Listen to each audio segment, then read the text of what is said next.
Nothing is the answer. We've got nothing set up over here. So if we go and get the screen grab that we need, boom. Right, lovely. So Andre Chase, look at this, quite a bit. Andre Chase and Ridge Holland are going to battle in a high-stakes #1 contenders match. Stephanie Vaquer and Jaida Parker are going to be going up against each other in an Iron Survivor qualifying match. Then we got Nathan Frazer taking on Eddy Thorpe in an Iron Survivor qualifying match. Zaria battles Wren Sinclair in an Iron Survivor qualifying match. Tony D'Angelo collides with Brooks Jensen. And then we got Carmen Petrovic teaming with Ashanti the Adonis to face Brinley Reese and Dion Lennox. So quite a few bits lined up for this week's NXT. And it looks like it's going to be a really stacked show.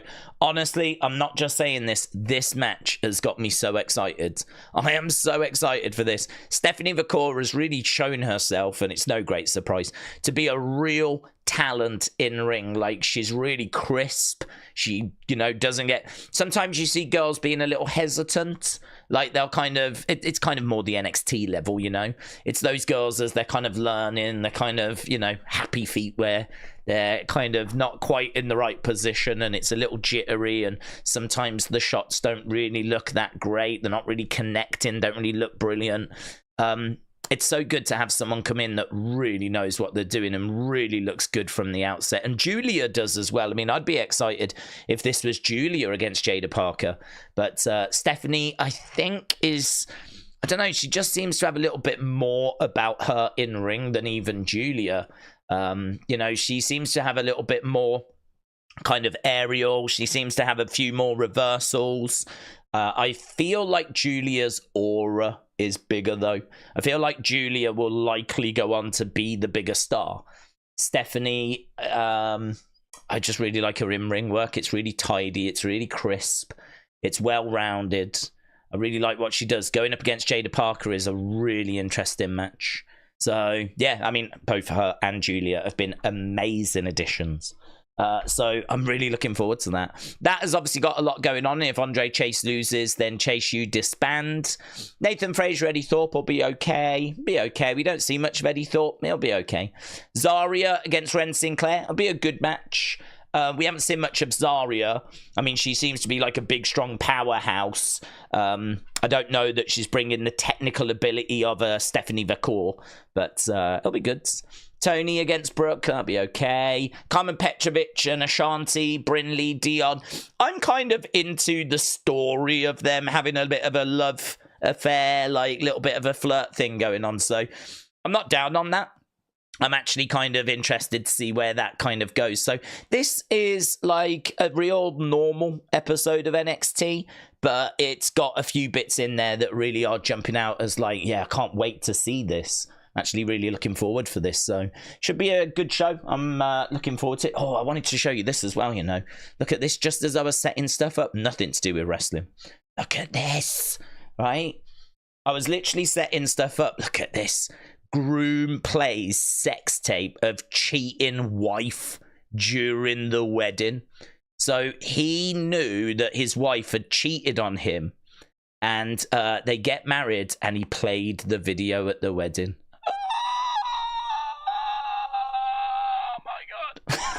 Oh my god. Isn't that amazing? Isn't that amazing? In front of all their friends and family. Is that one of those situations where you then become a bit of the bad guy?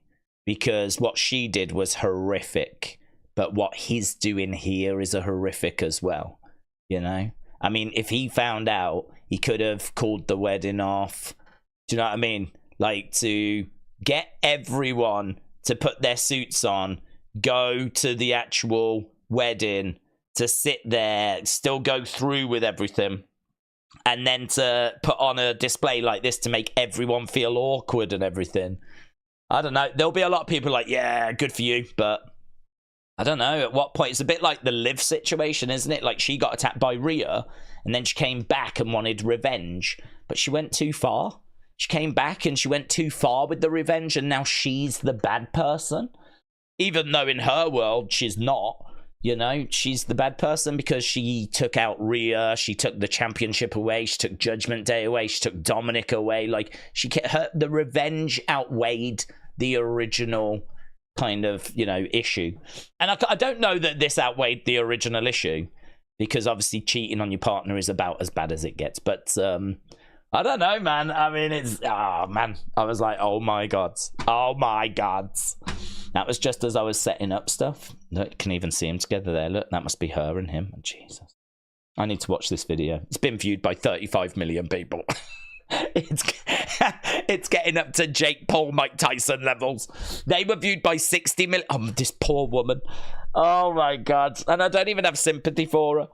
But imagine she's cheated on a partner and now 35 million people have seen the video.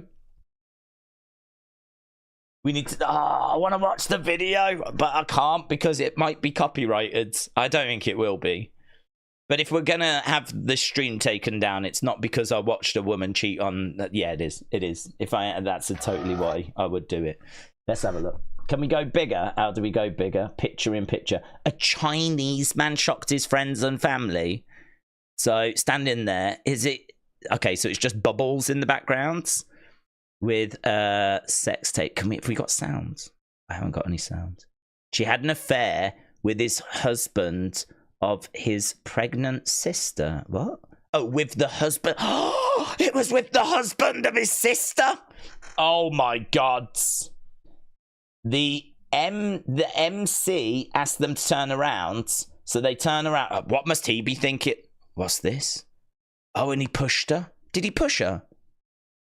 Oh my God. Oh my God. Oh my God. We don't need to see we don't need to see nothing. We don't need... Do you know what I mean? I'm protecting modesty here. How long's left? Oh my God, no. Okay, well, he's blocking it anyway. There we go. Okay. So, there we go. Oh my God, Queen.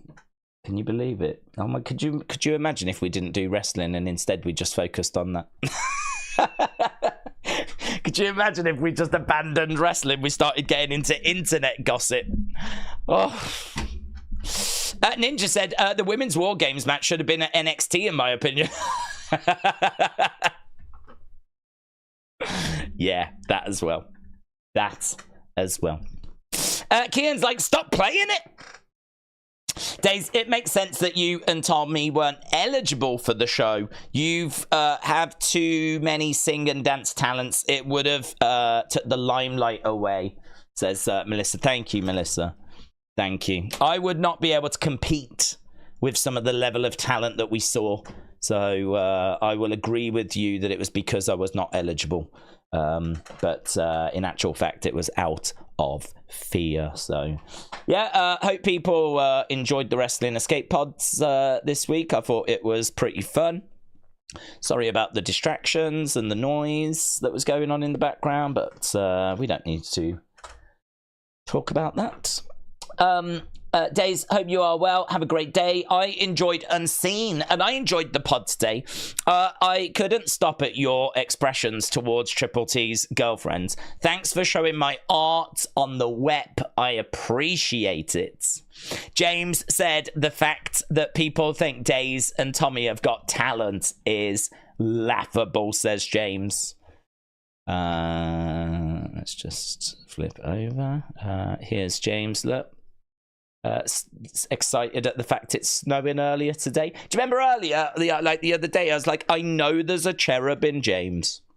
Do you remember when I was like, I know that James's bad language is just a facade? Actually, there's this really beautiful, innocent little child in there. This, like, really, like, you know, it's just this lovely little, you just want to grab his cheeks. Like that, right?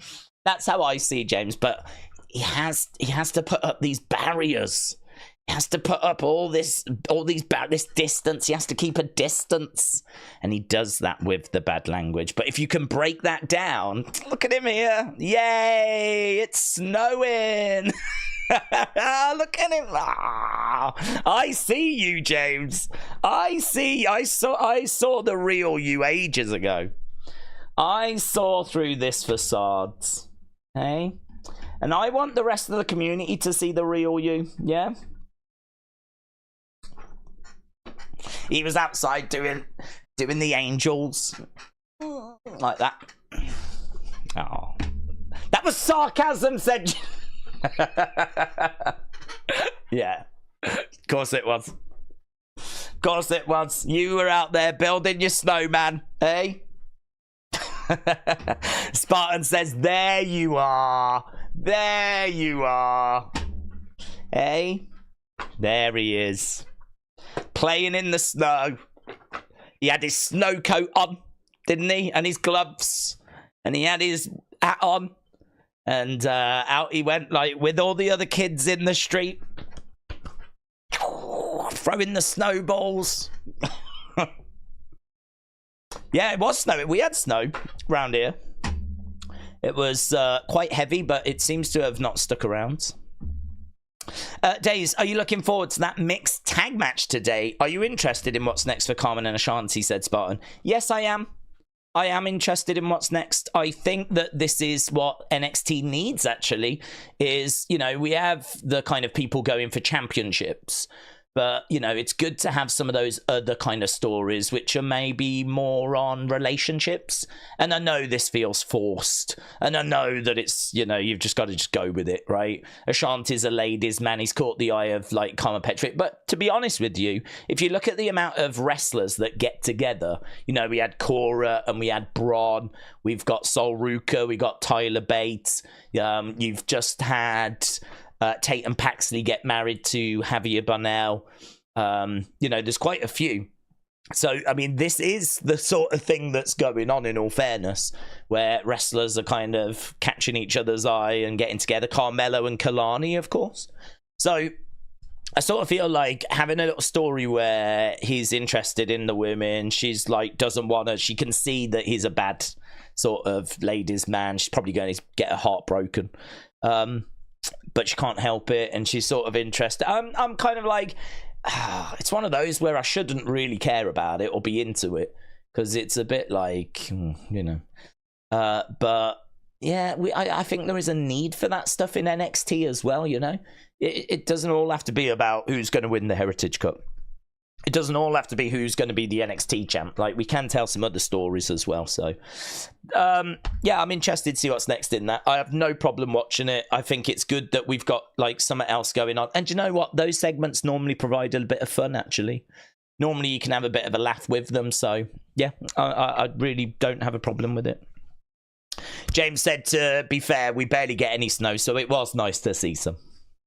That is true, actually. I do feel sorry for kids that are growing up today, because when I was growing up, like, you used to hit like this time of the year and snow was guaranteed. Snow was guaranteed. I mean, more often than not, I remember it being snowing on Christmas Day. And then I would say the past 15, 20 years, it's probably been no snow at all. Like, the snow doesn't really arrive until January time or February. And I remember quite a few years recently where there's just not been much snow. So, yeah, we did actually get quite a bit overnight last night, which is good, because good that we didn't have any disruption. That's the kind of stuff that can really mess up the stream, to be honest. So I was quite surprised when I went upstairs after the Raw stream and there was snow everywhere. I was really quite shocked. So good that we didn't have any issues. And... yeah, I think it's always nice when it snows at Christmas. Probably just need it a little bit later, though, don't we? Need it in a month's time. Nice white Christmas on the 25th. That'd be good. Kieran said, I'm wearing my Chase U University top to support Andre Chase. They did ask for that, didn't they? I've had the odd white Christmas, but never snow, says Matter. Kim Strains, Nick Butcher said, I got absolutely F all snow. I only got rain. It was only in certain parts of the country, wasn't it? I don't know if you saw on Breakfast TV. We've got a presenter called Richard Madeley who's just bonkers. And the weatherman was like, let's have a live look outside. And they couldn't tell if it was snow or if it was sleet. So the presenter was like, oh, go and check. He stood up and left the studio. And like the other presenter, his co-presenter, was like, as he just left to go and see if it was snow or if it was sleet. I mean, like, who cares? But he went outside, came back. He didn't put a coat on. His suit was drenched. He was covered in like snow. He was like, I can confirm it is snow. And she was like, why didn't you put a coat on? He was like, there was no time. There was no time. And he went out there to like check. So we do go a bit bonkers when the weather goes extreme. We do sort of like the presenter ran out the studio to go and see. That's how James reacted as well. It's exactly the same thing James did. So yeah, it was very exciting for some of us today to have a little bit of snow around. Daze, I enjoyed Raw. It was an amazing show, said Amin. Glad to hear it, my friends. Yeah, I thought that it was good, certainly considering it was taped. You know, certainly got something from it. But you know, obviously, if we hadn't have had it taped, if it was a case that it was live, it would have been better. I kind of said that in my review, in the review and opinions video, which I thought was good, actually. I thought there was some really good points in that. I thought it was a really good point. I really do enjoy those videos. So we'll do another one of those after this show for NXT. So if you want to obviously get your thoughts into a video, if you've watched this show and you want to get your thoughts in, just leave your response on the post that goes up onto the Twitter account, the Wrestling Daze Twitter account, and I'll read through them. I mean, if we get about 30, I can get them all in. Once it gets over 30, that tends to be like where it can become a little bit more of a struggle. So if we get 50, 60, 70, 80, that's where it becomes more of a struggle. Anything around 30, 35, we can get through them all. I limit it at 20 minutes. I think anything more than 20 minutes, people zone out. So I limit them to about 20 minutes. First 5 minutes, I just go through the match scores. I just give a few of my thoughts. And then 15 minutes of getting through your thoughts. And we can get through about 30-odd comments in that time. So, yeah, we'll do that again tonight. And that'll go up on the second channel. Did a mop get violated in the Web Talent show? Thoughts on who won, said Melissa. Well, I think a mop was definitely violated. I think we could all see that. Thoughts on who won? I don't know. It's out there for you to decide. I genuinely thought there was some really good stuff in there. I mean, I'm a fan of Grant Jameson's comedy. I think he thinks outside the box, and I really like that. I think like telling jokes is, you know, great. Obviously, making people laugh is great, but he thinks a little differently. And I've said before, I mean, he's actually in the Web Hall of Fame for some of his previous videos, because some of his previous videos have made me laugh so much. So I'm a big fan of Grant Jameson. I thought what Kian's art was fantastic. I mean, genuinely, that picture, the Spider-Man picture, I genuinely thought was so impressive that I wouldn't be shocked if that won it.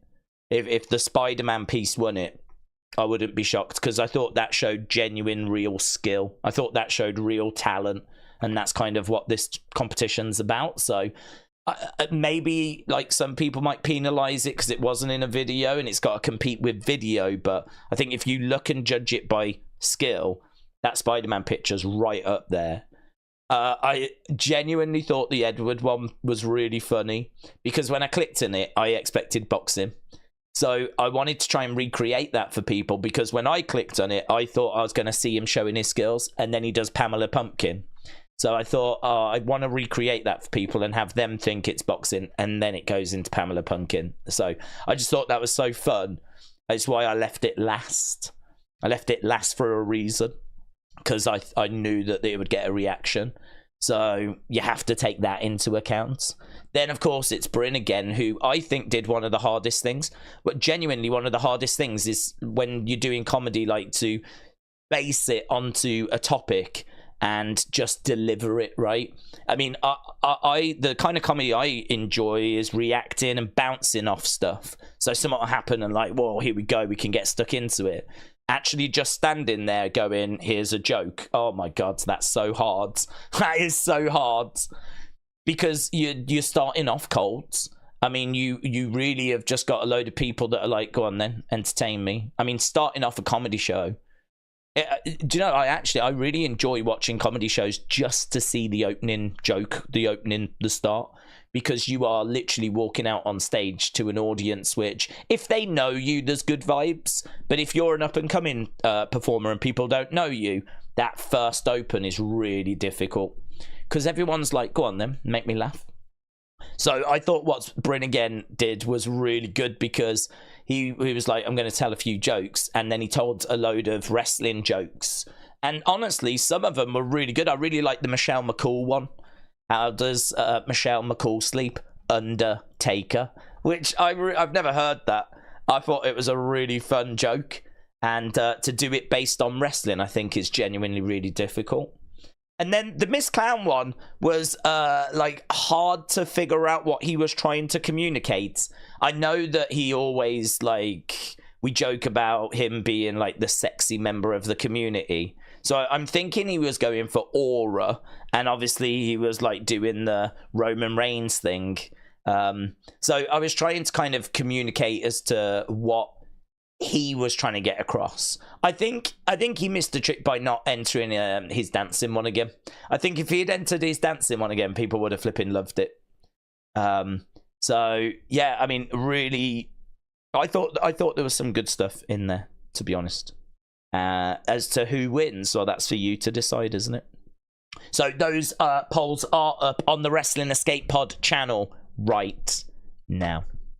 Amin said, do we think that Seth Rollins could join the OG bloodline for War Games? I think it goes that way, yes. I think they've planted the seeds by going to him and him saying, no, it's never going to happen, which of course in wrestling means that it's going to happen. And I would be shocked if it turned out to be anyone else now. You could swerve it and have it be someone like Punk, because we know that Punk was a Heyman guy. We know that if they do get the wise man and they haven't got a fifth man, Heyman can probably pull that lever for them. He can find someone for them, and that person will likely end up being CM Punk. So Punk is definitely not completely ruled out. The front runner's got to be Seth, because it's the classic, like, oh, I'll never do it, but then you give him a reason to do it. And that reason to do it is, well, Bronson Reed, that he's got a big problem with. Now Solo's got involved, so now he's got a problem with them. If he wants to get his hands on Solo and Bloodline and Bronson, he's going to have to join this OG Bloodline team, isn't he? Doesn't mean he has to like them. It just means that he has to not attack them. Don't attack Roman. Just attack these boomers you got a problem with, and we'll help you. That's all you need to do. So, yeah, I think it'll go that way. I think it'll be Seth. I actually thought it was going to be announced as Seth. People keep asking me, will we find out who the fifth person is on Raw? And I was like, yeah, I think so. You just need to, the spoilers out there. The spoiler I saw was Solo holding up Bronson's arm with Seth laid down in front. And for me, that was everything. That was like, well, Bronson joins Bloodline, Seth joins OG Bloodline. Done. But it never quite went as far as for them to actually say, yes, he's in, like, I'm joining you. So obviously we've got to wait till Friday, see if we get it there, but I am expecting it to be Seth, yeah. WrestleBuzz, hello, shout out to you. Says, Daze, who wins gold first, Julia, Steph, or Zaria? I feel like Julia had her chance, and she was denied by Cora. So I feel like Julia has got an issue with Cora. So I'm going to say not Julia. Zaria, I don't know that she's quite as advanced as Steph and Julia. I think that she is great talent, but I think she's just been in Australia. I don't know that she's like traveled the world, wrestled different styles. I think if we were to rank in-ring ability of those three, I would have Stephanie first, Julia second, Zaria third.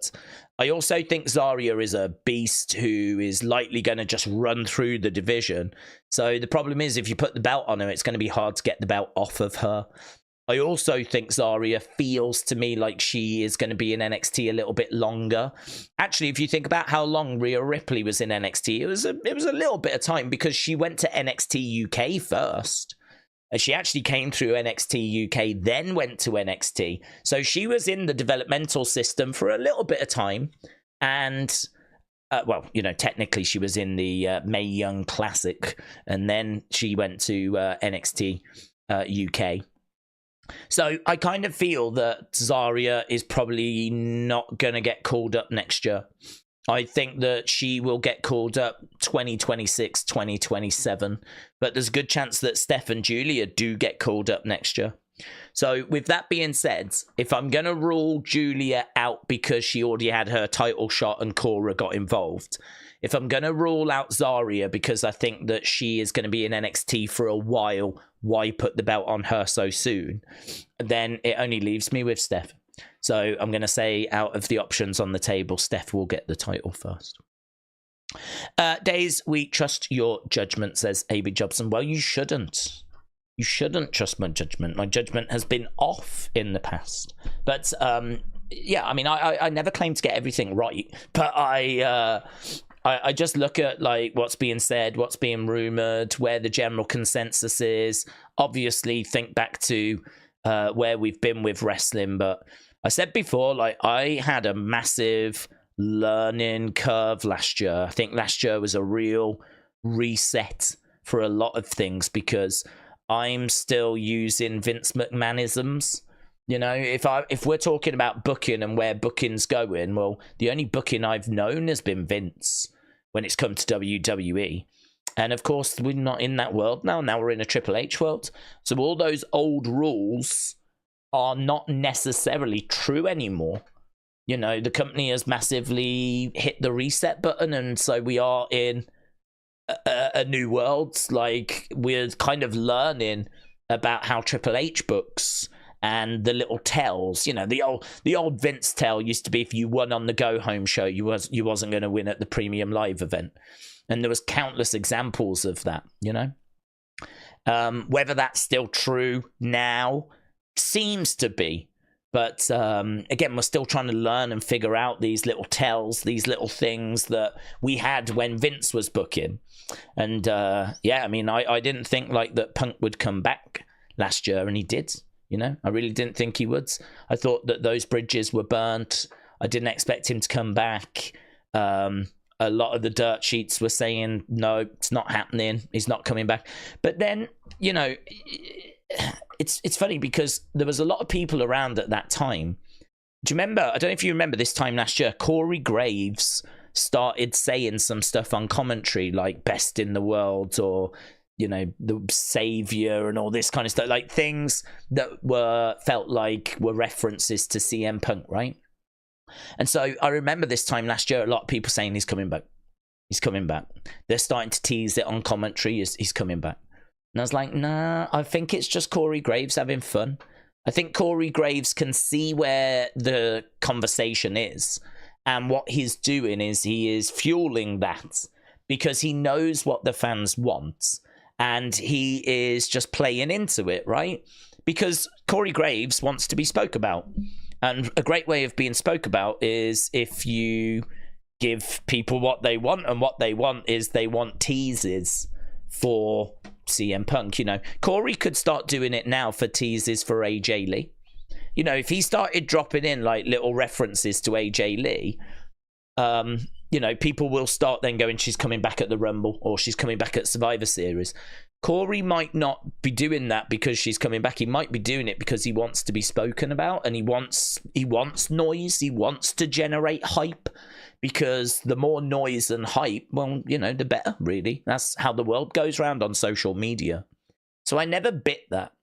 I never bit on that. I never bought into that. And that was not enough to sway me. And then, of course, we get to Survivor Series, and it turns out that Punk is there, right? But we also found out that Punk had signed that day. And we also found out that Vince only spoke to him a week before Survivor Series. So we did also find out that those teases were not actual teases. It was Corey Graves just being like Corey Graves. So there's lots of examples of stuff like that happening where you're having to like really read into them, and that one I feel like I got everything right up until the fact they did have a meeting the week before which no one knew about, and then of course he comes back on the show which again no one knew about. So I'm not too down on myself for getting that one wrong, but it's, you know, it's what at the end of the day the question was, is he going to come back? And I really didn't think he would. So that was a lesson learned, you know. So that's all you do really. You just watch wrestling and you kind of learn lessons from how things have gone. You look at booking in the past, and then that gives you better reads for the future. And so we just kind of dig into that. And I think collectively as a community, we've got a wealth of knowledge. So, you know, we're pretty good, I would say, as a community of, like, you know, being there or thereabouts. It's very rare that we're completely off and we're completely wrong and we're blindsided, right? But to be honest, even if that happens, I don't mind, because I love surprises and I love being blindsided and I love, you know, not quite knowing what's going on. So it's a shame in a way, because when I was young, that's what used to happen. You never knew where you was going in the wrestling world. But as, you know, the world is now online and there's a lot more presence, a lot more news outlets, you know, we kind of know what the wrestlers are having for breakfast most days, because there's that much information out there that it's a lot harder now to be surprised. It's just like Cody in it. He says that you won't see coming what's going to happen at WrestleMania 41. And it's hard to believe that, because I think every theory known to man is out there now as to what's happening at WrestleMania 41. I can't imagine that there's anything that can happen that hasn't been said. So, I don't know. It's very interesting, though, to see where wrestling is right now. And we just do the best we can. I am on the wrong site. That's what I'm issuing. Right. I'm trying to find NXT and I'm on the flipping TNT website, but I need to go to the network. Daze, what would you do if booking the show? Would you keep Roman and Heyman together, or would you pair Heyman with The Rock? I like the dynamic between Roman and Heyman. I would split them. I think they're done. I think they've done everything they need to do. I know the dynamic might be good, but it did its job. It doesn't really need to just keep going and going and going. So I would split them, and I'd be tempted to give Paul a brand new project. I mean, if you think about Paul with Brock and how long they were together, and then if you think about Paul being given a few other guys, which these other guys were always additional. They were additional to, like, you know, like Brock Lesnar. So, you know, it was Paul just trying his hand with a few other people. But, you know, Brock, whenever Brock was around, he was obviously the main focus. Then, like, he's obviously gone and joined up with Roman. And so that's been an amazing, 4 years. You could keep going with Roman, but I think the truth is Roman doesn't need him. I think Brock was never the greatest talker. And I think Brock really benefited by being the beast, you know, by being the guy that just wrecked shop. And Heyman standing there telling you about how amazing this guy is. And I gotta be honest, I look at someone like Obafemi, and Obafemi can talk, but Obafemi, I think, would really benefit by being legitimized by having a Paul Heyman. Obafemi does run the risk of becoming a Babatunde, Commander Aziz. You know, I mean, Babatunde, Commander Aziz, he was a big guy. But for whatever reason, they never quite got him. I don't know if he ever quite got it. So I've got so much time for Obafemi. If they move Heyman away from Roman, because now we're going to bring in a new monster, someone brand new, someone that a lot of the WWE universe have not been introduced to yet, someone that is going to absolutely change the game, and that person could be Obafemi, then I think that's really exciting. That excites me more than him just staying with Roman, actually. because all of a sudden now Heyman can kind of go after a few different things. I mean, if Obafemi wants to go after a mid-card title, we can do that. You know, if Heyman can find another guy, he could put him with Obafemi. They could have a run with the tag belts, and Heyman can just run through different shows, different divisions.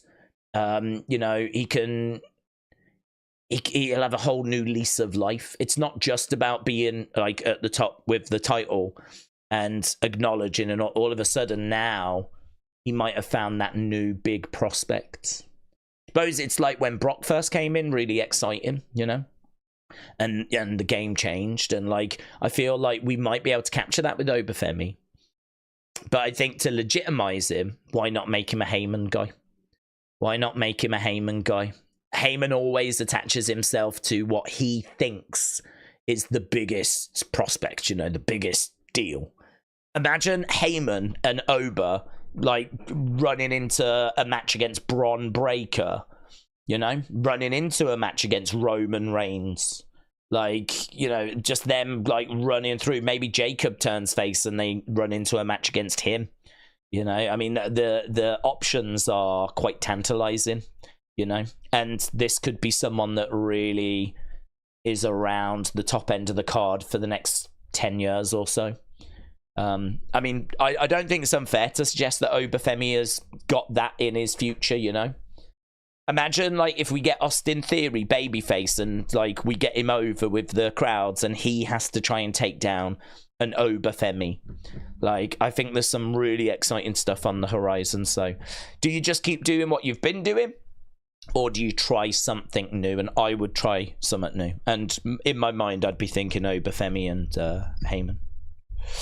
Matta, shout out to you. This is why I'm thinking Punk. Seth could come around to the idea, only to be told that his invite has been rescinded. Amin said, who do we think could beat Braun and take his title?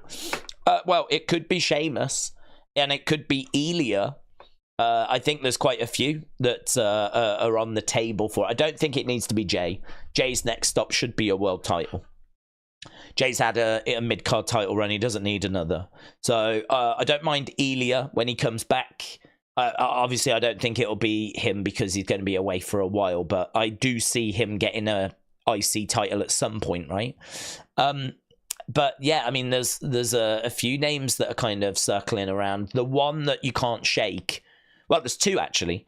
One you can't shake is Sheamus, because I think I'm right in saying he's never won it.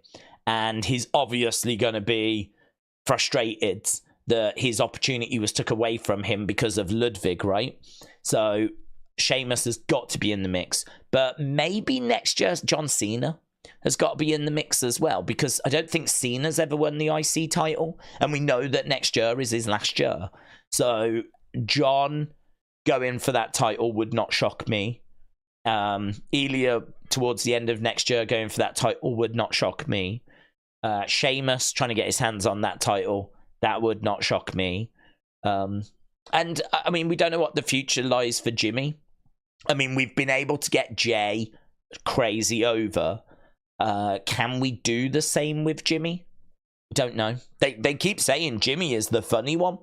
Like, you know, it's going to be Jimmy's time when he comes back. That's what they keep saying. It was Jay's time now, but it'll be Jimmy's time when Jimmy comes back. Well, he's back now. It's just he's back and he's straight into like a faction war. But next year we might look at Jimmy going off on his own, because I think Jay will probably go off and be world champ. I think that is, with the amount of merch that he is selling, with how over he is, I do think that is in Jay's future. So, you know, the criticism was that at the start he felt like he was one half of the Usos still. He didn't feel like he was a solo star. They've put a lot of work in, and he absolutely feels like a solo star now. Undeniable. He has got an aura. He is over with the crowd. His merch is flying. And I don't see why you don't get him to world title. I think that is in his, I really think that's in his future. Not the WWE Championship, just the World Heavyweight Championship. So, couple of names kind of in the mix. Undercover Manager said, I'd like to see Heyman go old school, have a new dangerous alliance. Maybe we get Ridge Holland, Carmelo, Obafemi and Theory. Maybe we have a female like Ivy Nile. Maybe he can talk for ones in the group that can't. I don't mind that. A dangerous alliance in 2025 would be really fun.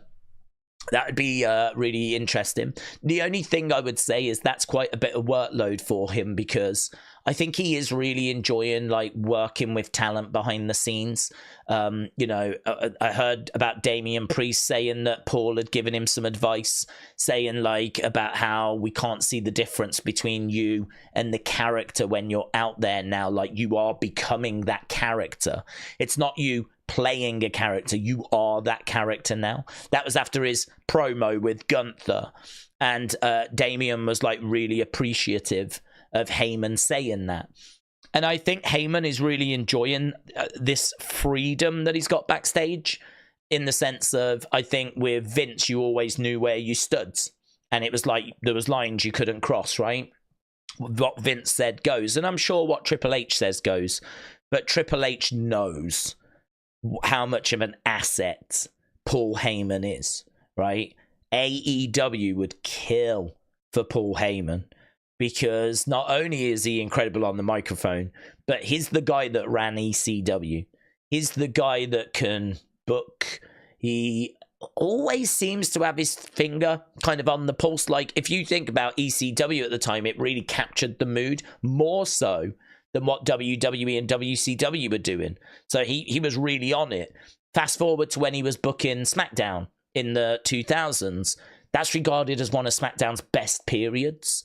So, you know, he had his finger on the pulse then, right? Then, of course, he had a lot of influence and say with his promos when he was with Brock, and, you know, he killed it. Like, people loved Paul Heyman, you know, my name is Paul Heyman. Like, he was so over with his promos. He's regarded as like a true GOAT when it comes to that. But now that Vince has gone, he's got a bit more freedom backstage. And, you know, we've started to hear that he has really been a driving force for the Bloodline story. And the Bloodline story that we've seen, I think Heyman has really been like at the forefront of putting that together. It's been a team effort. But Heyman's played a massive part with the Bloodline story, and how well received has the Bloodline story been? I mean, you could say that thing has revolutionized WWE. You can like it, you can not like it. It really doesn't matter. Like, Roman Reigns and the Bloodline has revolutionized WWE. It's took them to a whole new level of kind of revenue and success and records being broken. And granted, it did coincide with Vince stepping away, but the success was there before he stepped away. We could see that the Bloodline was working and that it was generating interest, generating increase in revenues before Vince stepped away. It's just Vince stepped away, and then, of course, more people jumped in because they were interested to see what WWE would look like without Vince McMahon in charge. So timing is important, and we do have to say that that played a part as well. Of course it did, but Heyman at the forefront of all of that as well. So you kind of go back through his resume and you're like, wow, look at the career he's had. Look at how he's been at the forefront of things. Look at how whenever he's been given the ball, he's always managed to deliver a touchdown. You know, he's always managed to, you know, in baseball terms, knock it out the park. And I feel like give him something now to get his teeth into. I think he's loving doing backstage, though. I think that this freedom he's got now, I think he's enjoying, and probably we're reaping the benefits of having a Paul Heyman running around backstage. You know, we're probably eating good because of like the conversations and the influence that Heyman now has backstage. So I'm a little reluctant to take him away from that role, which is why I don't know that I would want to give him anything too big. You know, him with Obafemi would be him coming out for a segment doing a promo. Him with like a dangerous alliance might be him with quite a few people coming out multiple times throughout a show. And that would be my only concern, that it would be a fair bit on his plate So, I don't know. I mean, look, he is going to come back. He said he will come back, and it will start a year-long series of stories. Like, when he comes back, he wants it to be significant. I don't know what he means by that. I don't know what his plans are for that. What I do know is it's going to be unmissable. Unmissable. But I would be down for a Dangerous Alliance, definitely. Years ago, I met Welsh wrestlers who were around some parts of the area. I got a chance to meet them. I had some signatures. I had them on a poster, but I've lost it now, said Kian. That's a shame. It's a shame. I had Daniel Bryan's autograph and I lost that. It was only on a scrap of paper. And unfortunately, since I had it, I've moved house like 5-6 times. So when I got it, I lived in Birmingham. And then I moved to Wolverhampton. Then I moved to Milton Keynes. Then I moved to Ipswich. Then I moved to Southampton. And then I moved back to like Telford, Market Drayton area, which is where I am now. And I'm hoping in the next few years I'll be moving again. I mean, I do need to get into that housing market, see what's out there. But unfortunately, with all that moving, I have misplaced this piece of paper that had Daniel Bryan, which I'm annoyed about. Because it was a really fun moment, good moment, that was. Meeting him randomly. Kelly said, those were the best years ever. The 80s and the 90s. Nothing is better than that. Boomers said, what if the fifth man is Punk? Could be. Yep, can't rule it out. I have him second favourite behind Seth. Undercover Manager said, I know it's unlikely, but if we do get an NXT Europe, yes, let's go. What talent would you and the chat expect to be involved? Obviously not current signed talent. Well, hard because I don't watch indie wrestling, so I don't really know what's out there. I mean, what I do know is that I was surprised that Millie McKenzie was not kept on from NXT UK. Same with Shah Samuels. I really thought he was funny. He had a great partnership with Noam Dar. I really like Shah Samuels. His partnership with Noam Dar was a real highlight of NXT UK, the TV show. So I was surprised that we didn't keep him, and I was really surprised they didn't keep Millie McKenzie because she was trained by Trent Seven, came through the same place as Pete Dunne, Tyler Bate. She's really in with those guys. She's kind of like, if British Strong Style was to have a female member, you know, now it might be Sol Ruka because she's in a relationship with Tyler, but back then it would have been Millie McKenzie. And yeah, for some reason they didn't keep her around. I was shocked. I really don't know why. She's been over to Japan and she's been learning, like in Japan. She's been doing work with Miko Satomura. So, yeah, surprised. Obviously, people know about my love and James's love for, there we go, Cara Noir, who is in progress and is fantastic. Love Cara Noir. We have spoken about his entrance, and not only that, just how athletic he is. He used to be a dancer, and he has a very big theatrical entrance, but he's got brilliant poise, balance, agility. You know, he's really good. He's got a good height to him as well. He's not a small wrestler. He's got a good size to him as well. He's the kind of wrestler you look at and he's captivating. That's the best word I can use for him. I'd love to see him in NXT. So yeah, NXT Europe definitely. I liked that. Is it Oku? Haven't seen much of him. I just heard a couple of good things about him, and obviously I saw him wrestle Ospreay before Ospreay went to AEW, and he's meant to be like one of the hot things out of the UK. But unfortunately, I think he's now gone to AEW. I don't know if they've used him yet. But I think that one is one that's unfortunately got away. But yeah, I don't know. It'd be who's in Rev Pro, who's in Progress, who's in XWX, who's in Pro Wrestling Eve, who's in is it OTT, Over the Top Wrestling in Northern Ireland, and IPW in Scotland.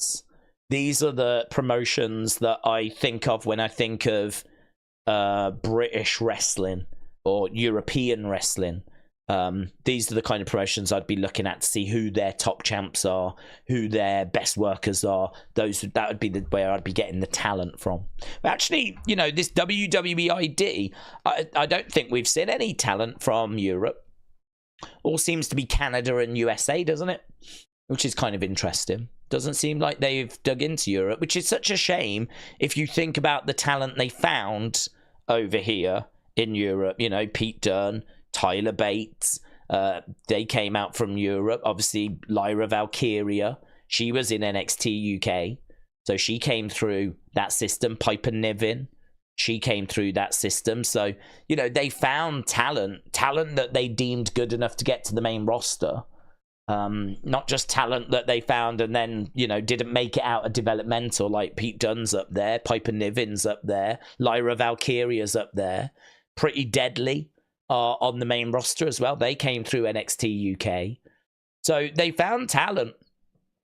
So it's where you look, isn't it? I mean, if they go to Africa, they'll find loads.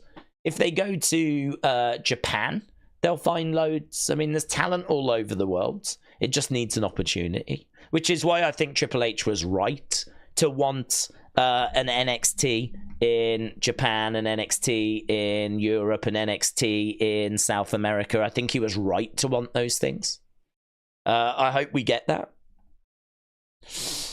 I'll tell you what we are getting, though, and that is NXT, baby.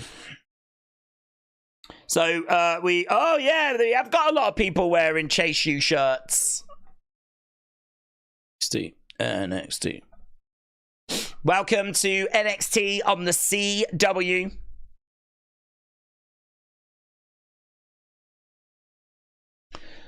Right, we've got, there's a lot of people in chat. They must have handed some out.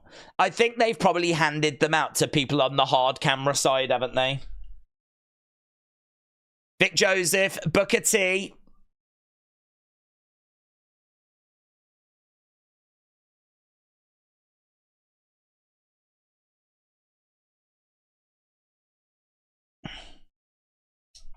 There we go. Look, Booker's all kinds of fired up. He looks great in that suit, doesn't he? Let's go, said K-Dub. So are we going to start with Nathan Frazer, are we?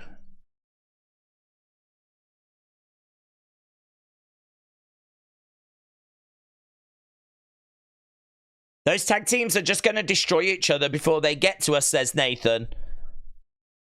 Oh, hello. Gallus.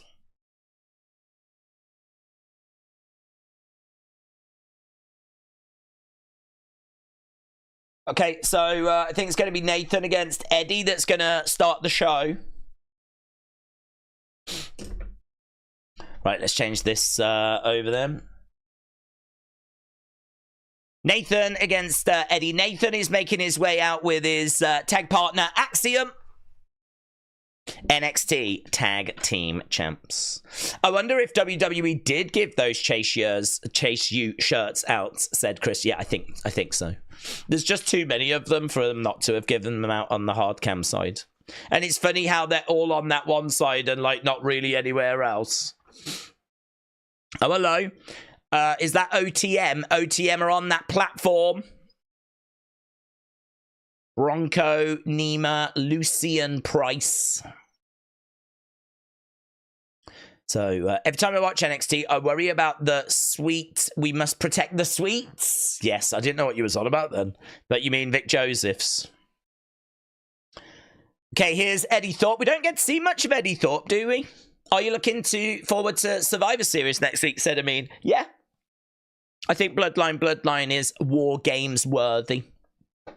James said, did you see that there is a huge indie star that has signed with WWE ID that has not been announced yet? My guess is Megan Bain. I don't know Megan Bain. I have not. But I am excited to see who that turns out to be. I won't know them. I don't know indie names. Megan Bain. What do we know about Megan Bain then, James? Is that the wife of the evil person that tried to take down Batman? Eddy Thorpe making his way out. We've just got a load of Boomer tag teams around everywhere. So we got Stacks. We got Stacks and we got Luca. We got Hank and Tank. We got OTM.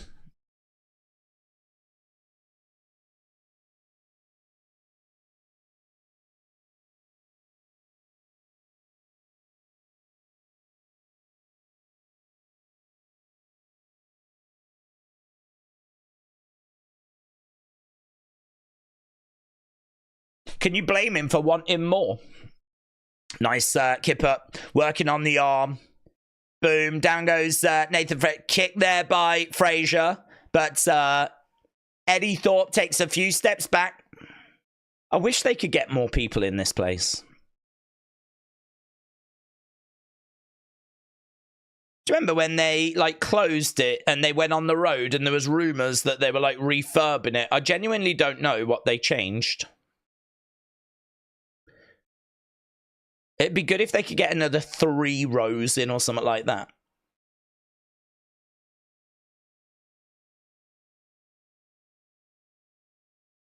I would even lose, like, can they not shift the ring forward a little bit to bring everything forward to get some extra rows in? Against the ropes goes Nathan Frazer. Ah, so quick. Just like we were praising Bron Breakker for the speed that he hits the ropes. Arm drag there by Nathan Frazer. Nathan Frazer has got to be equal to that speed. Really quick. Eddy Thorpe. We haven't really spoke much about Eddy Thorpe, but he's a great talent. Eddy Thorpe's the kind of guy that you could see coming through, like, New Japan. Hank and Tank. I must admit, it's really distracting having the tag teams out there. They keep showing these tag teams, like... Just want to watch these two going at it. Nathan against the ropes. Oof, crossbody there by Eddy. Nathan back up. Oh, knee to the midsection. It really is small. NXT becoming more popular. They could do with a bigger place. Yeah, I mean, they made the best of what they had, but what they had was never meant to be a studio. It was never meant to be a place for like wrestling like this. I mean, this was the original Performance Center, wasn't it? This is when the Performance Center opens, that it was in this building. But they obviously changed it because Raw and SmackDown. What's good though is, oh, nice flip through, and again, it's all set up now. If there's another pandemic, they're like, it's all set up. They just do Raw and SmackDown from here.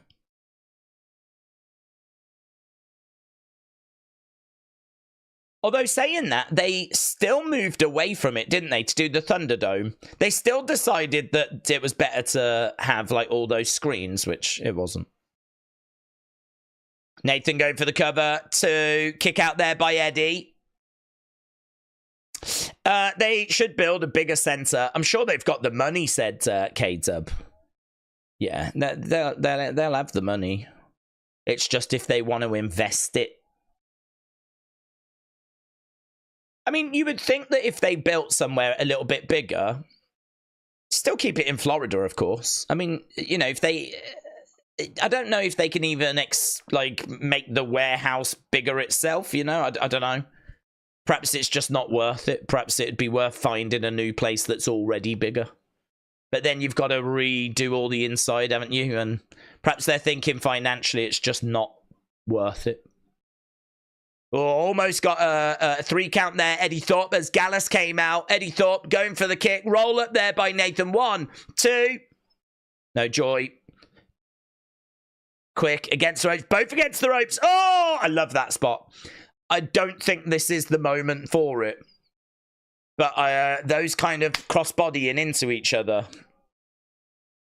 Tag teams are starting to get a bit too close to each other. It looks like it's going to kick off. Commercial break. Commercial break. If you build it in Orlando, pitch it in conjunction with UFC, it could be like a second Apex there. It's a really good point, actually. It's a good point. That would give them a nice option, wouldn't it? Make it a UFC and WWE like place. Both companies could use it. I mean, you think about the money that they're making TKO with both UFC and WWE. I mean, it's no problem whatsoever for them to build a new place. It's just, it feels like it's about 30% too small. I'd like it to just be that little bit bigger, get another like 3-5 rows in, and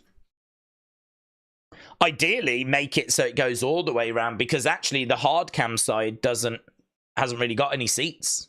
It kind of goes round and then stops where that platform is, and then you've just got like a front row. I don't even know who sits in them seats.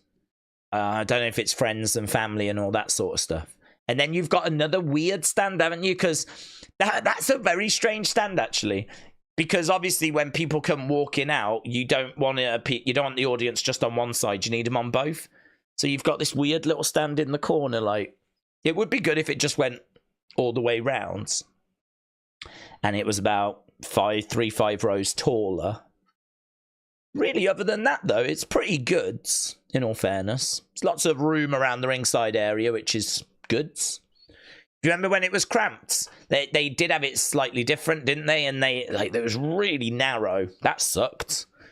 Having more room is a lot better to work. I like the platform as well. That gives them options, doesn't it?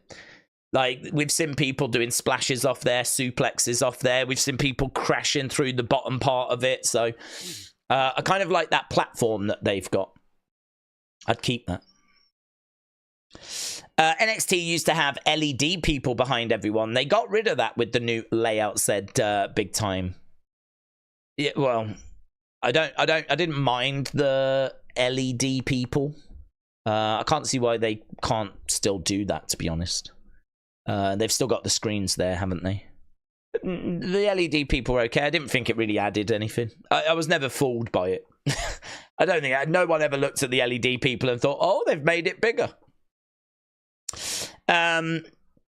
We want to remodel it again at about 50 seats. Brother, running out of things to talk about, said SP. No, it was just on the subject.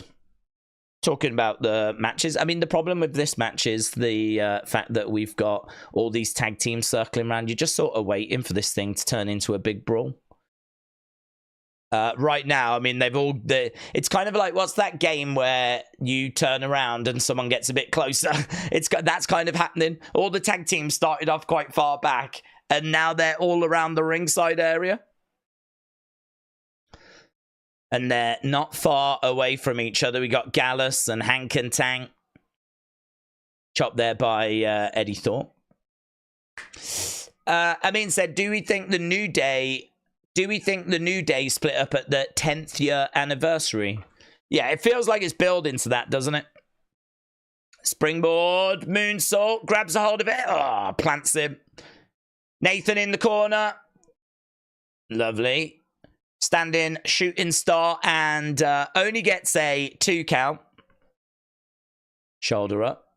I'm really excited for Nathan to go solo and actually break away from this tag team. Ever since I heard like Meltzer talking about how he reminds him of like a young Ospreay, I've been like, oh, I never really thought about him that way. But it is true. He's so quick. He's so impressive. I feel like this tag team has just been holding him back, actually. He's looking over at Tavian and Miles Bourne. They've come out. Oof. Big suplex there by Eddy. Now he's going to look to put Nathan away. Nathan was distracted. 1, 2. Kick out by Nathan. Crowd making some noise here. Actually, crowd on their feet for this now. Here they go. The tag teams getting in each other's faces. Gallus, Axiom, Hank, Tank. Nathan in the corner. Goes down. Eddie Thorpe to the outsides. Here it is. Big brawl. Here we go, says Buck. Luca just went hard into the corner of the table. Boom. Nathan comes crashing down on a Load of people on the outside. Big shots coming in. Round the other side, we got loads of people down. Nathan's gone over to Axiom, but Eddy attacks him from behind, drives him into the edge of the ring. Nathan gets chucked back into the ring. Ooh, Eddy just kicks Axiom. Eddy just kicked Axiom. Didn't need to do that. Quick kicks, Inzaguri there by Eddy. Oh, gets caught by Nathan, picks him up. Oh. Nathan Frazer going over to the corner. He goes up top. Boom! Oh my God, I think he landed on his face. Nathan Frazer gets the win. That was bonkers. So many brawls on the outsides. So much carnage. But Nathan Frazer has been able to secure the victory amongst the madness. So he is going to be in the Iron Survivor along with Wes, along with Javon. They're really trying to build up the tag division, aren't they? Like, they've been doing it for a week or two now where they've kind of been putting that spotlight on them. Here's Andre Chase. That was bonkers, wasn't it? Bonkers.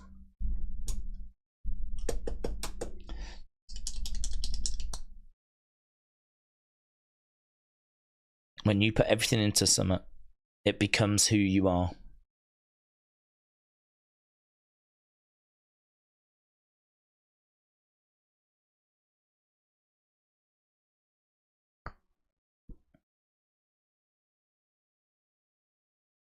Chase, you created an MVP.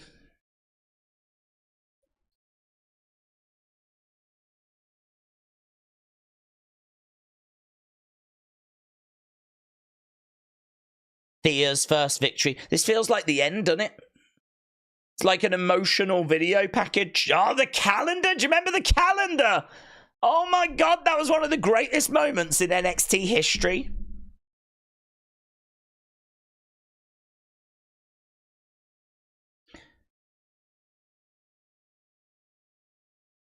Oh my God, I'd forgotten about the calendar. Can you still buy the calendar?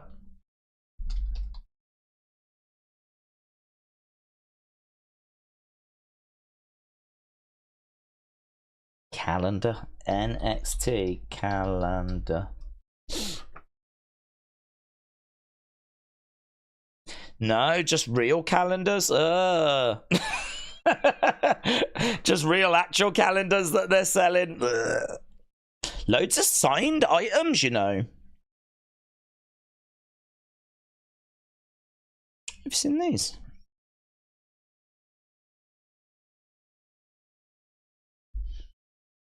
Dante Chen, Lexis King, match used Kane from NXT. 13 days, it's at $30. That's bonkers, isn't it? Actually used in a match. Same with that look. Sol Ruka, Blair Davenport.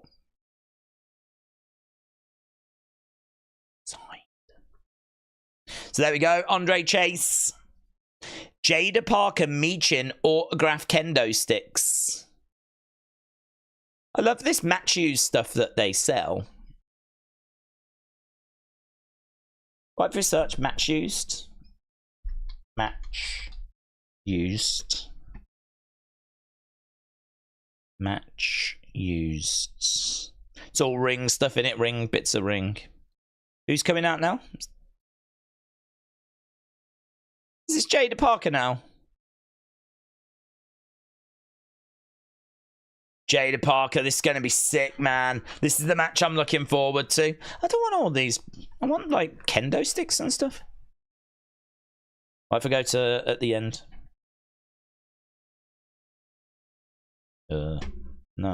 That's not what I wanted at all. This is what I wanted, though. Jaida Parker against Stephanie Vaquer. Yes. I got a cameo from Kalani Jordan. When do you think she'll get caught? Did you, Drew? That's really cool. I'd forgotten about cameos. That's really cool. When do I think she'll get called up? 2026. I don't know that it'll be next year. She might need a run with the women's NXT title first. So, but yeah, that's really cool. Big Stepper, Underground Mecca. I love this tune. What's a bit strange is that's not the theme song. They haven't announced the new theme song as to what it's going to be. Apparently, it's just new music from Travis Scott. Big Stepper, Underground Mecca. It's my jam. That was a good moment for Nathan, said Dro. Chase U is definitely over after tonight, said AB Jobson. Brony said Stephanie should win this. Marcus said if they build a WWE city, oh, imagine that. Imagine that. Like Scooby-Doo, WWE movie, WrestleMania Mystery, have Raw, SmackDown every 4 weeks and WrestleMania every 4 years and selected to host every PLE. Imagine if they built like, I heard that at Universal they might be getting rid of like the Simpsons world, which is disappointing because I never went. I was thinking of going when I went in April just to, like, because I like the Simpsons, but I thought, nah, I'm not desperate. I'll go next time. And now they might be getting rid of it. You never know. See? You got to take opportunities when they come along.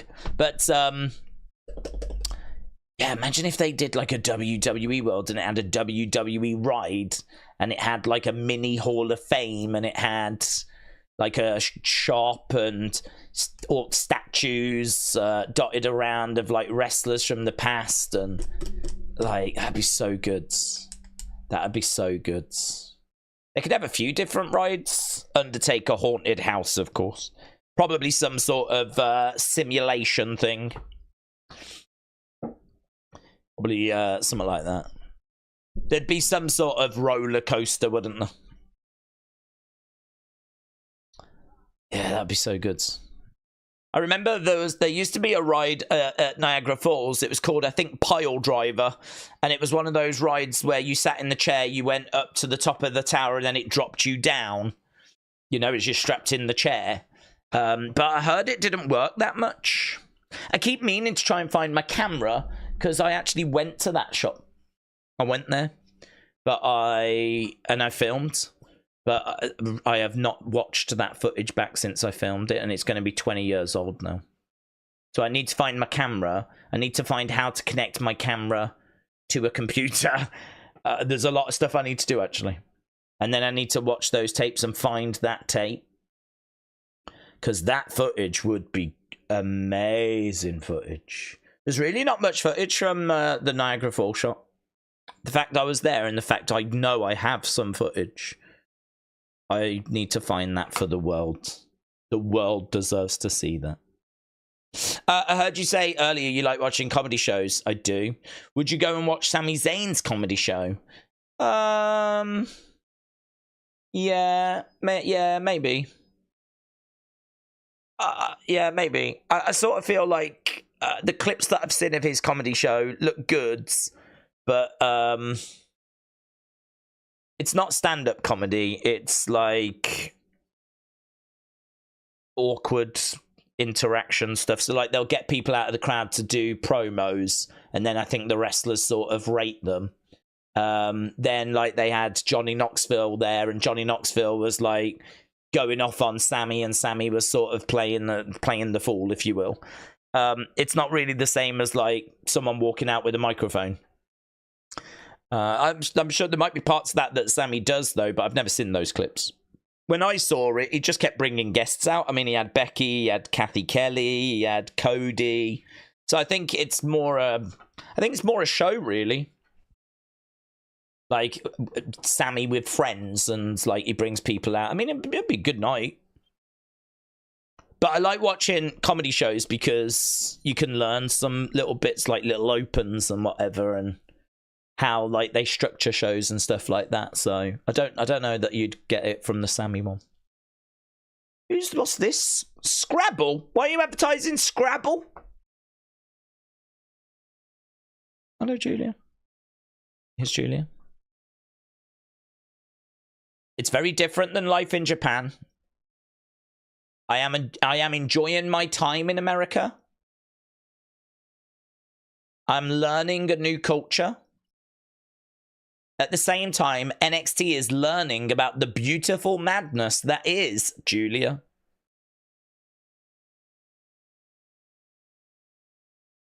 When I debuted, I had no background in martial arts or combat sports. The only skill I had was from the fights I got into growing up. I would bite, slap, do whatever it took to win.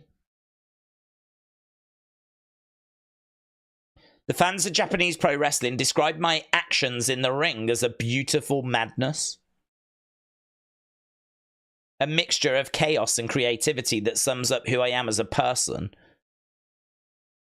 and a WWE superstar. After I qualify, 4 other women will get a taste of the beautiful madness at Deadline.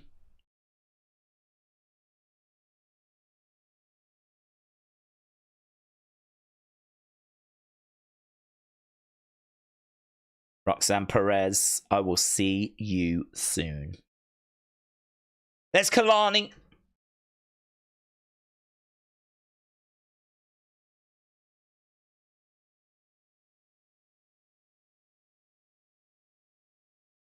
Kalani said she's a standout and she's going to beat the best.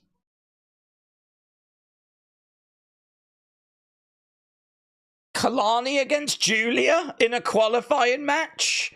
Jeez, mates. Kalani, Julia in a qualifying match. How are you not going to put both of those women in that match? This is the problem, innit? There's just too many women. There's too many good women. How do you not put both of these in?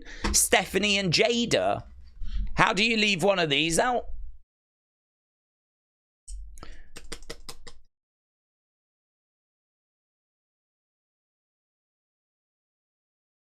Jaida. You're in my... Bell has sounded. Stephanie against Jaida.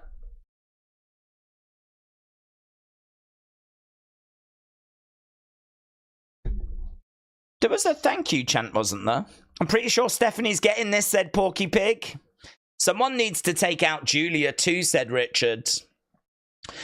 Drew said, what are the thoughts on Becky coming back? Who she should feud with?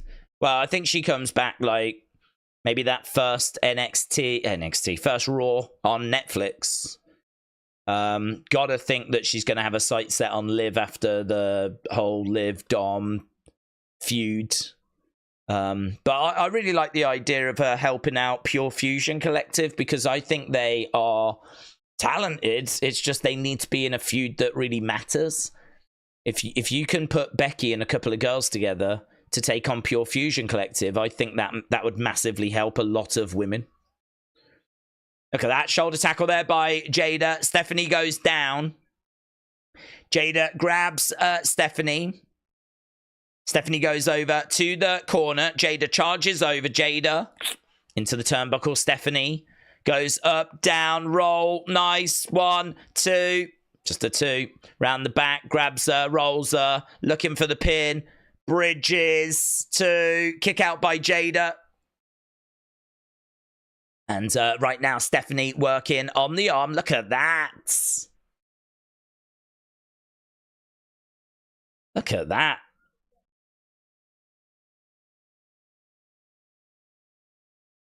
Double wrist lock is in, and she's got Jaida down, looking to stomp on the arm, and she does.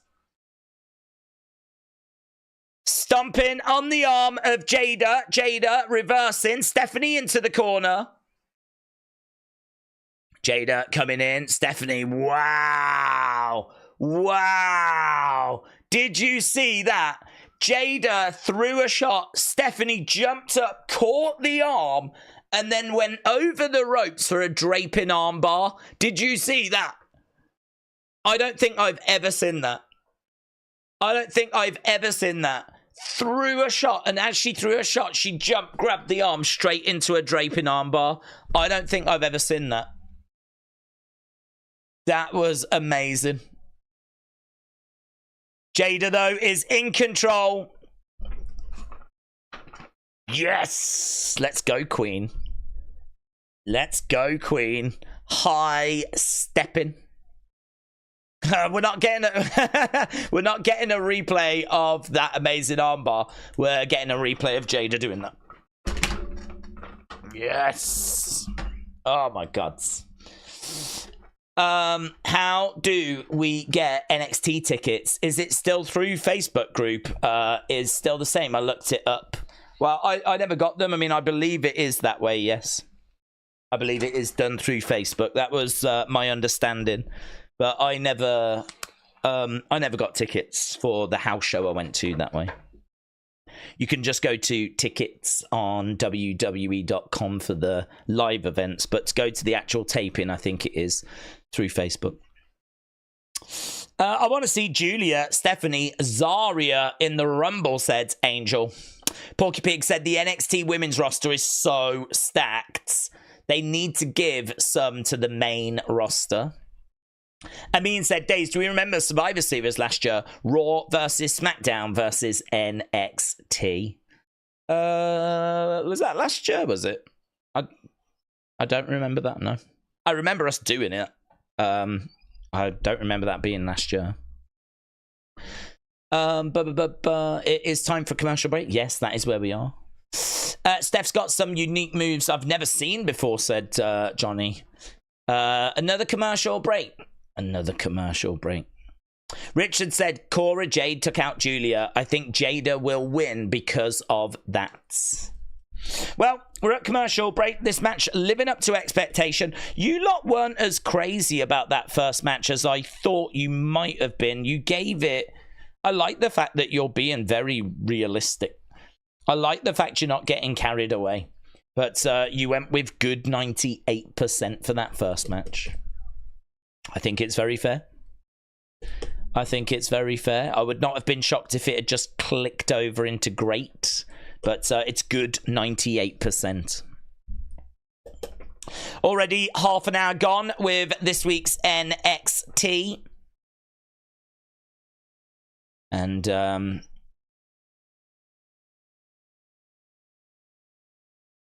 we are at commercial break.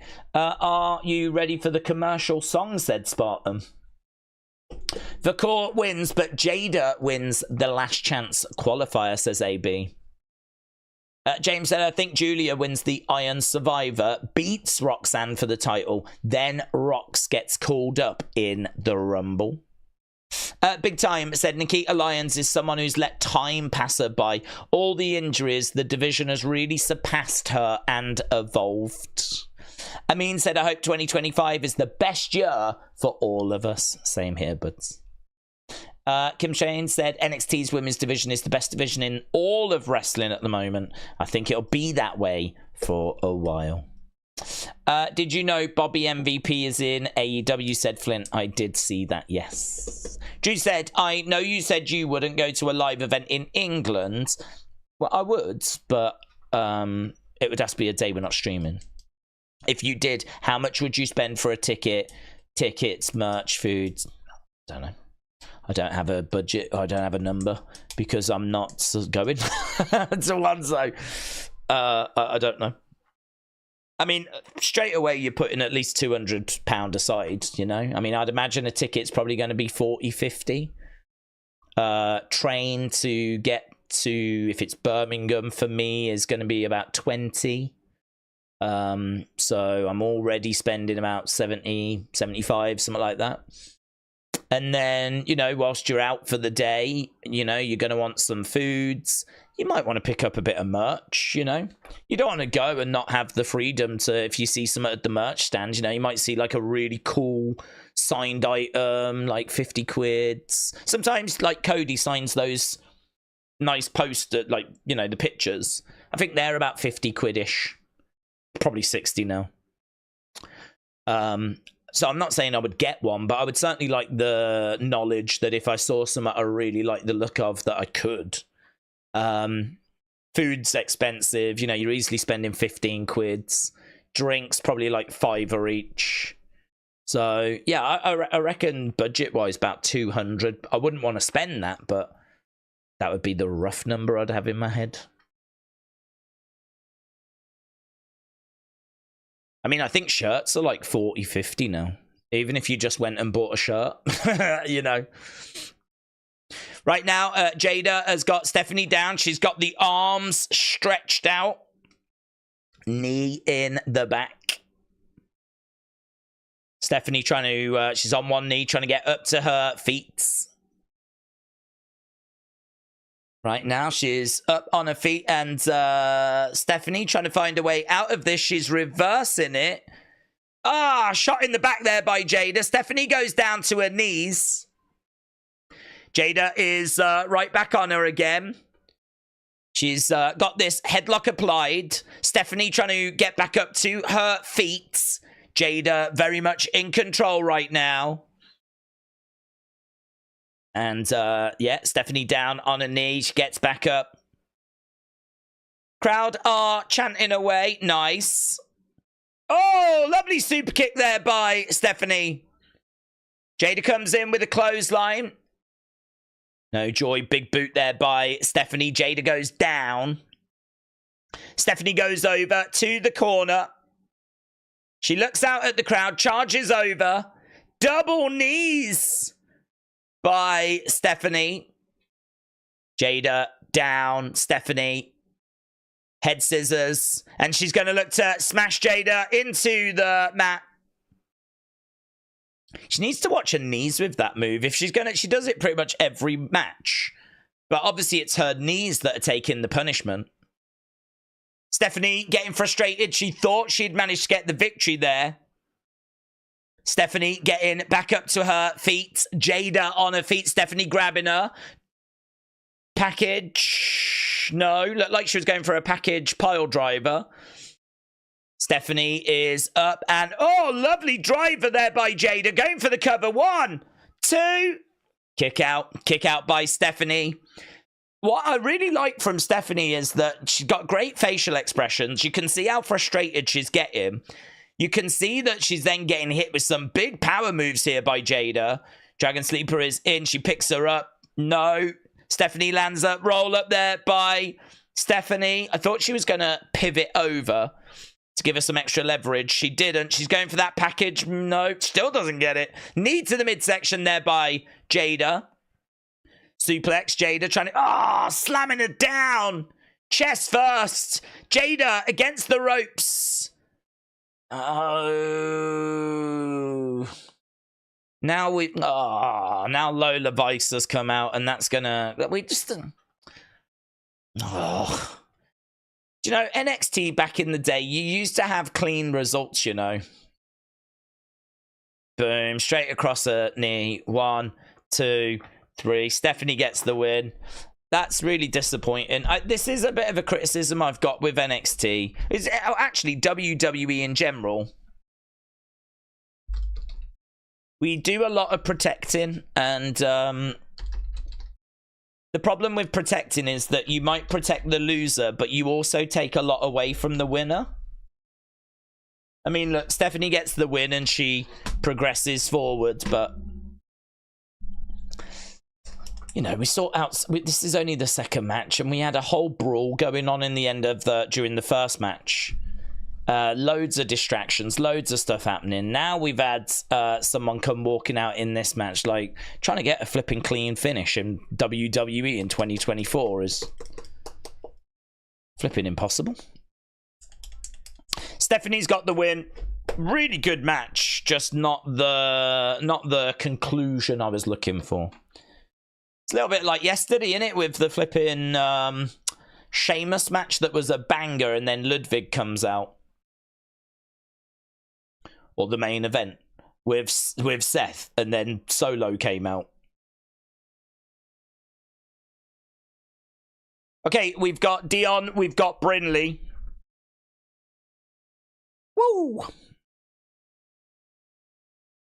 Tony coming up, coming out next. Tony is in action. Who's Tony? I can't remember who Tony's facing. Tony is coming out with the Riz.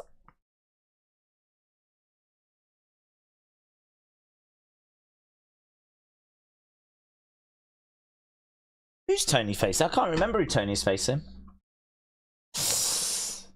Both my favourite girls. I love them, said Felix. Would have been a great match if that ending didn't suck, said Chris. Oh, it's Brooks in it. Yeah, Jordan, thank you.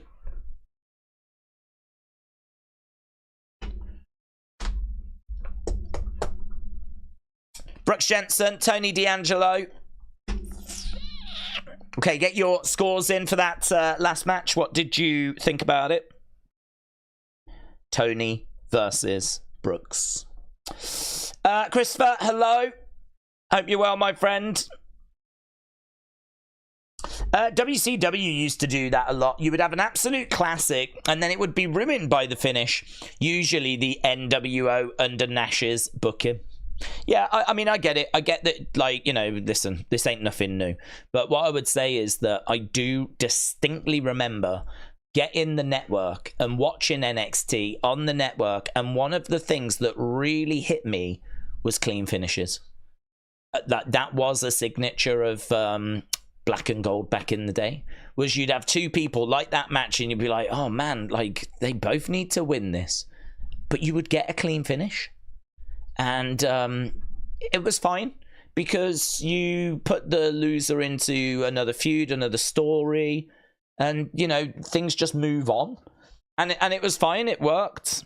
I mean, it wasn't always clean finishes, but the vast majority were. And it was quite refreshing, actually. And we just seem to have kind of lost that. Even though Vince has gone, we just seem to have kind of lost that. Now, feels like the vast majority have got outside interference or distractions or some sort of dirty finish. Still good though, what we got. I enjoyed it. Christopher said, what was the channel that you was on earlier today? I was confused if I was watching a talent show, said Christopher. That's the Wrestling Escape Pod channel. That is... So Tommy Toy Travels is someone that has been doing wrestling content since before even me.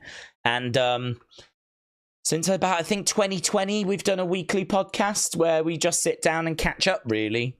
And we do talk about wrestling, but we don't really stay on that topic very long. I kind of like how, I like how loose it is. I mean, I go into the episodes not knowing what they're going to be, what the topics are going to be. And, you know, there's been times where we've really had some really fun moments. There's been times where we've gone down some dead ends. But I keep thinking, like, I would love to have a day where I do nothing but just go back through old Wrestling Escape Pods and just pull out some of those great, really fun moments, you know? I mean, if we were to pull out, like, all the Tommy's girlfriend sucks stuff recently, I think that could be a really fun compilation video, actually. If you go back and find, like, where Tommy said he had a new girlfriend and he loved her and we didn't believe him, and he kept saying that, and then all of a sudden we heard her in the background, and then, of course, it, like, you know, it led to where we are. If you was to put that in a video, I think it'd be a really fun video. And like, some of Tommy's dating stories are hilarious. They are so hilarious. They were some of my absolute favourite moments. So I might do that, actually. Ask people what their kind of favourite wet moment was that they saw. And I might see if I can find some time where if I can just pull some of this stuff out, because I just feel like there's 4 years of content there. And it is like good mixed with bads. I mean, as I said, there's plenty of times we've gone down dead ends, but there is some real gold in there as well that, you know, some of the stuff on that channel I would genuinely put up there with some of the best stuff I've ever been a part of. Toy hunts or stuff on these streams or anything like that. I would genuinely, a few of the moments like from that channel, I would genuinely put up there with some of the best stuff I've ever been a part of. So I really enjoy doing it. And yeah, we did a community talent show this week, which was kind of bonkers. And yeah, next week will be Survivor Series predictions. So that'll be next week's show. I subbed to that channel that I saw you on, said Christopher. Well, I appreciate it, but I mean, to be honest, it's, you know, we could do a lot more to promote it and talk about it. It just is what it is. It just exists in its own timeline, in its own world. in its own space. Here's Roxanne. She put this out on social media earlier. I saw this clip. She's on a beach. She's taking a vacay.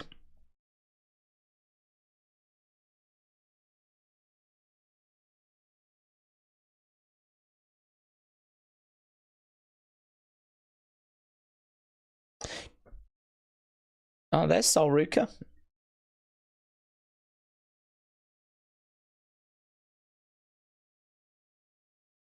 Imagine that. Imagine being on vacay and Solruka's there. Here's Brooks Jensen. But what channel are you talking about? Oh, it's called the Wrestling Escape Pods. Wasn't Tommy's girlfriend cooking him a huge dinner tonight out the microwave? Said, yeah, she was. She was doing her speciality, which I think involves her getting a package and a fork and doing that a few times. It's what she excels at. It's what he fell in love with. Is her cooking skills. Did you hear how loud she was drilling and banging? She was doing that on purpose, man. She was doing that on purpose. There was no way she needed to do that to build whatever she was building, unless she was flipping building the Taj Mahal in the corner of the room. There was more building work going on in that room than there is in HS2 over here in the UK.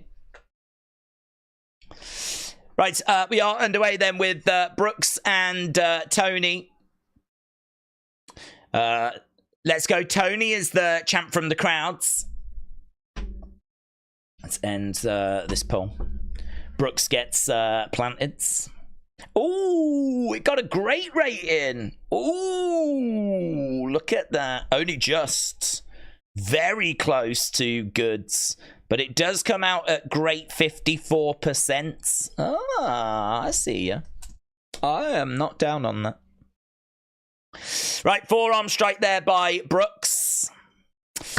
Daze, instead of a fork, she was using a drill. Yes.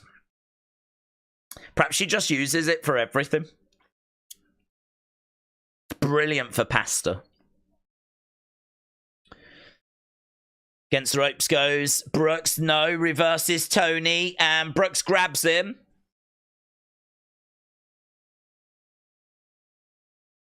So Brooks has got Tony. Brooks has really got lost, hasn't he, in the shuffle? I really liked. Everyone knows I was so excited about his throwback kind of 1980s gimmick. They just completely abandoned that.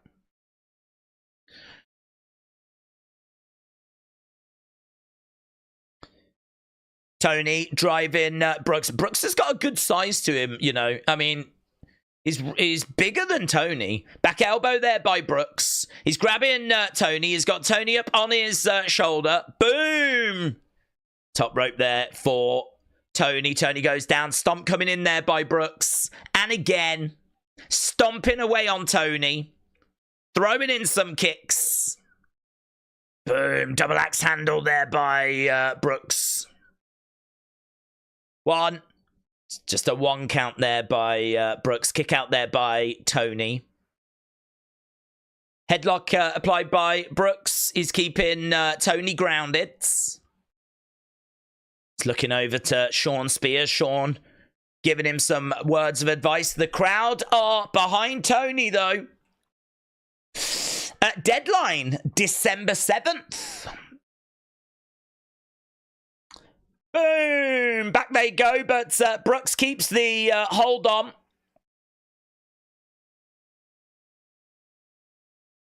Michael Chandler gets a mention, UFC 309. Yeah, that was a really good moment, that was. Really good. They should have kept that throwback gimmick. It was perfect for Brooks, said James. Yeah, I was excited by it. Christopher says AEW have got a deal with Max. Goods. Rolling through, go to the outsides. Tony with a shot across the back there of Brooks. I just thought she was built in another apartment, so flipping sounded like it. Boom. Belly to belly there by Tony, and another one. Belly to belly. Tony screams out to the crowds. He grabs Brooks. Brooks goes against the ropes. Up. Oh, spinebuster. Well, it was a double knees as well, actually, by Brooks. I think he managed to get some sort of little reversal in there. Brooks goes against the ropes. Big boot there by Brooks. Tony goes down. Brooks against the ropes again, gets picked up. Boom! Another spine buster, but no double knees this time. Tony gets the win. Tony gets the win. Where do they go from here? Shawn Spears is getting into the ring. Tony beats Brooks Jensen, and he does it clean. He does it clean. I'm definitely here for that. I'm definitely here for that. So Shawn Spears is staring at Tony. Shawn puts his hand out.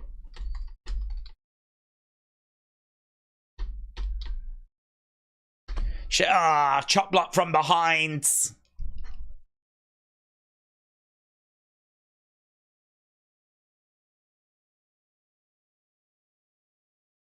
So Brooks Jensen attacks Tony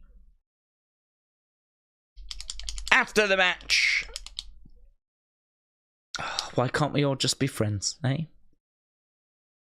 Hey, talking of friends.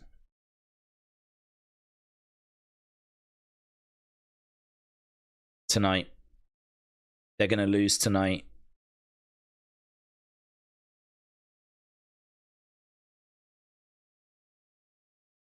You look good in crimson and grey. You look good too.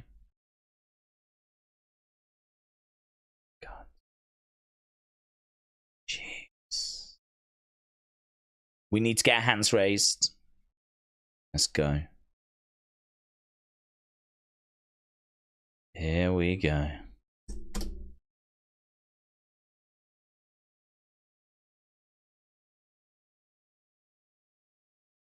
There's Tony being led away.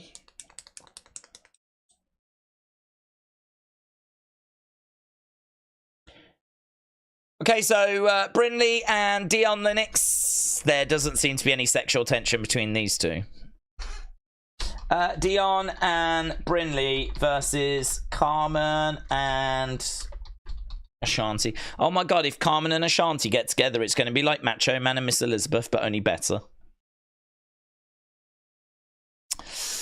Maybe Brooks could have dressed up as a lumberjack and had some dancing bears. Then a few years later returned as an evil clown. He does have a bit of a Matt Bourne vibe to him. I'm a lumberjack and I'm okay. Could have that as his entrance music. If that's how you choose to remember Bolt Buchanan, Nick says Matter. What is with WWE and these relationship storylines? It's getting hot in the kitchen. Wrestling Daze fan, hello. Hi, brother Daze from sunny Telford, Centre in Smiths. I need to go. I was going to try and see if my brother would take me, but I didn't ask him. And he's ended up going to the cinema tonight anyway. So that didn't happen. Do you think the Wyatt Six go after The Miz and attack him? Do you think the Wyatt Six go after The Miz and attack him? Yes, I think they're going to go after The Miz, Carrion, Final Testament. I think hell itself is going to be unloaded. Daze, who would you tag team with if you chose someone for a mixed tag match? Who would I tag team with in a mixed tag match?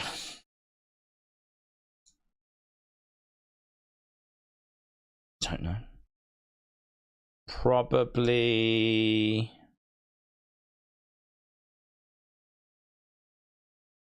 I feel like if you had like a main roster star, they might, like, you know, boss you around because they've been there and done it. So if you had a main roster star, it might be a bit annoying because they're going to be like, I've got this. You follow my leads and everything. And you'd just be like, okay. So I'm sort of feeling like, I don't really fancy that. So I would probably go NXT level. I don't think they've been corrupted by that point. And I would probably go... I don't know, probably Julia.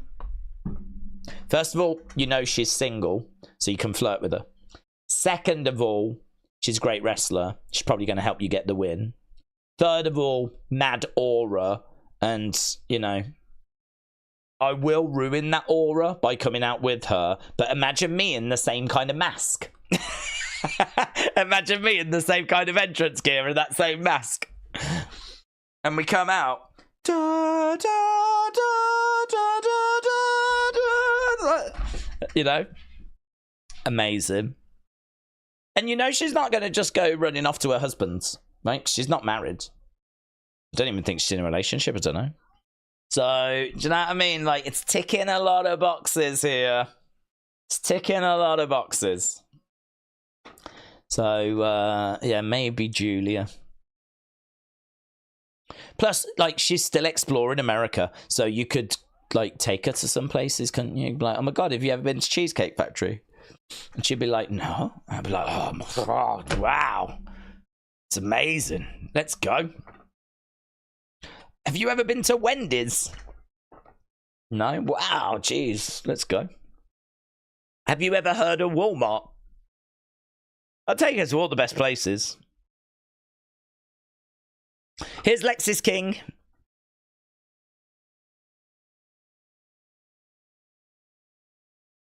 I'm just trying to be the best version of Lexis King.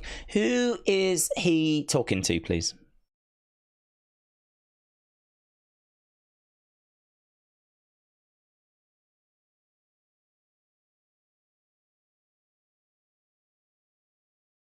This is that new guy from Noah. I don't think he understood. Yoshiki. Here's Josh Briggs. NXT is a crazy place, said Yoshiki. Yeah, well, look at that. We've just happened to have all these tag teams brawling behind them. Let them fight! Let them fight! Let them fight! Let them fight! It's my kind of crazy.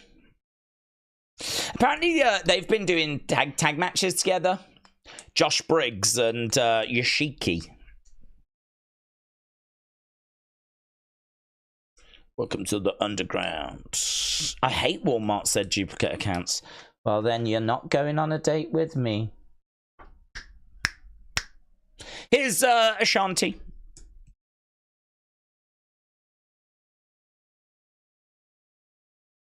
Ladies, get your towels ready. Oh, she ruined his vibe, didn't she? He was coming out to like, yeah, soulful, sensual music. And then here comes Carmen Petrovich.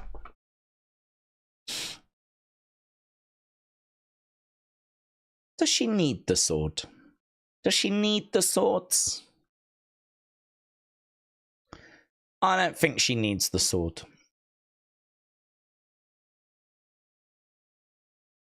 Dun, dun, dun, dun, dun. Is she going to do some sort of performance?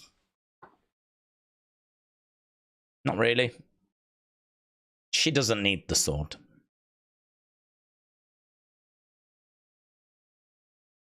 Right, here we go then. Mixed tag match. Let's go, Queens. Brinley is going to be starting things off. She is in there with Carmen. 65, 24, 9, 1. That got good 99%. I'm quite surprised, actually. You lot seem to enjoy that a little bit more than Nathan against Eddy. Wow, Carmen has just tagged herself back in. She was out. These two are messing around. Oh my god, now Ashanti has tagged himself in. So that means that these two boomers on the other team have to keep changing. Oh my god, now they've done it again. Go get her, go get her. Brindley goes over, she rolls up Carmen. Brindley, backslides. 1, 2, just a 2. Carmen, leg sweep. Brindley gets out the way. Brindley has got the arm. Boom. Ah, Brindley goes down. Brindley trying to get back up to her feet. I really feel like Brindley could be that sort of 1980s workout queen, you know? Like, she could have her own workout studio. I mean, she's got the sweatbands and all this kind of stuff, you know? I don't know what any names in America. We had, like, one called Mr. Motivator here in the UK. So, like, they could lean into that kind of gimmick for her.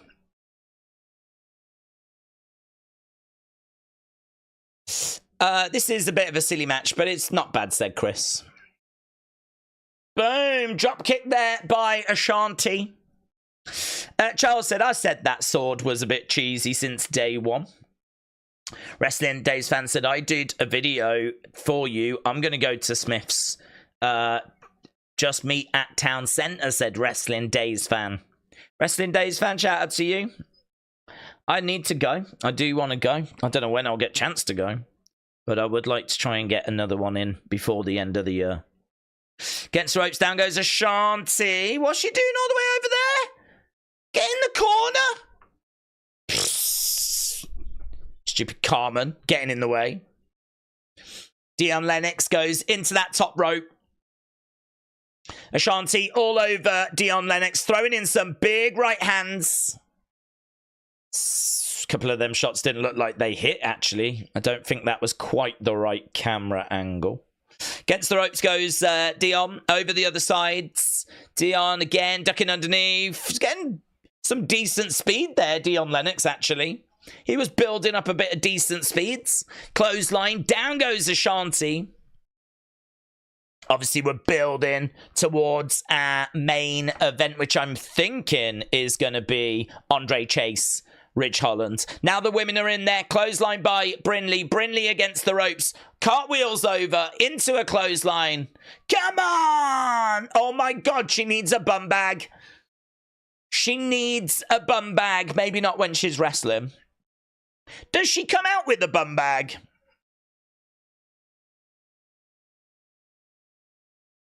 He's flirting with that. She slaps him. Oh my God. Oh, kick coming in there by Carmen. 1, 2, 3. Oh, that did it. That was it. Brindley was distracted by Ashanti. She slapped him. Come on. Right here. And she gives him a slap. Was that disrespect? She got kicked in the head and that was it. She was deaded. Okay, well, what's going to happen now? Look, they won. Kiss, kiss, kiss. People are chanting kiss. Kiss, kiss, kiss. They both got their arms in the air, sort of looking at each other. Boos. Boos. Boos from the crowd. Oh, why didn't they make out? Why didn't he touch her boobs?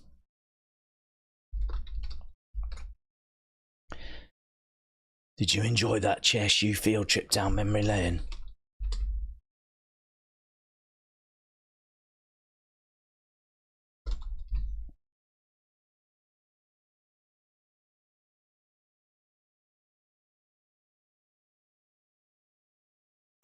The professor's got more guts than brains. After tonight.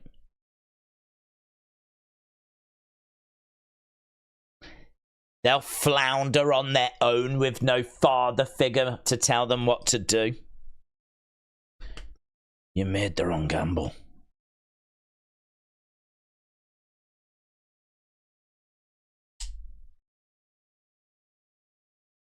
Moody. No kiss. Here is Zaria. She's going to be taking on Wren Sinclair. That match coming up. Next.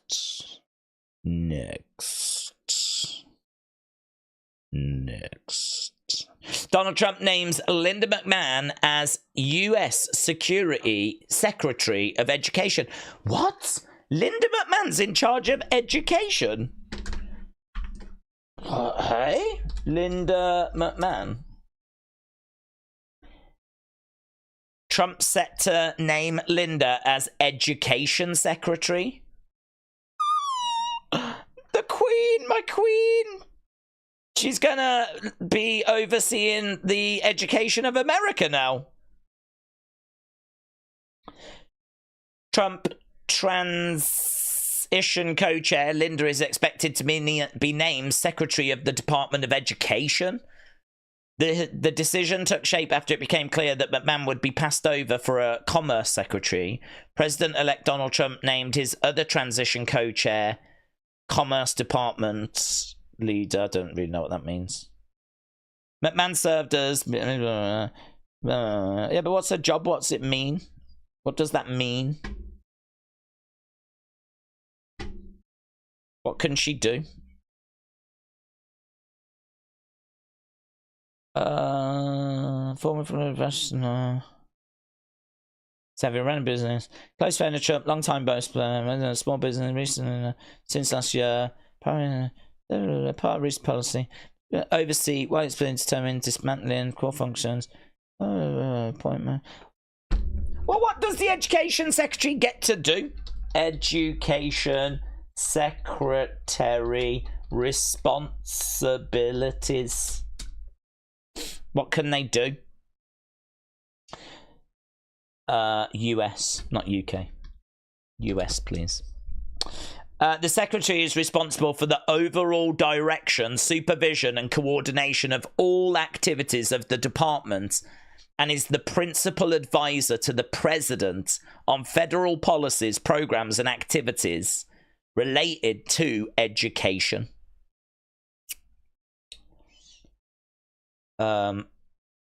Teacher quality, recruitment, retention, child social care. Yeah, but could she, like, put all the kids in detention? That's what I want to know. Could she all of a sudden say that the school day now is going to be 8 in the morning till 8 at night? Do that.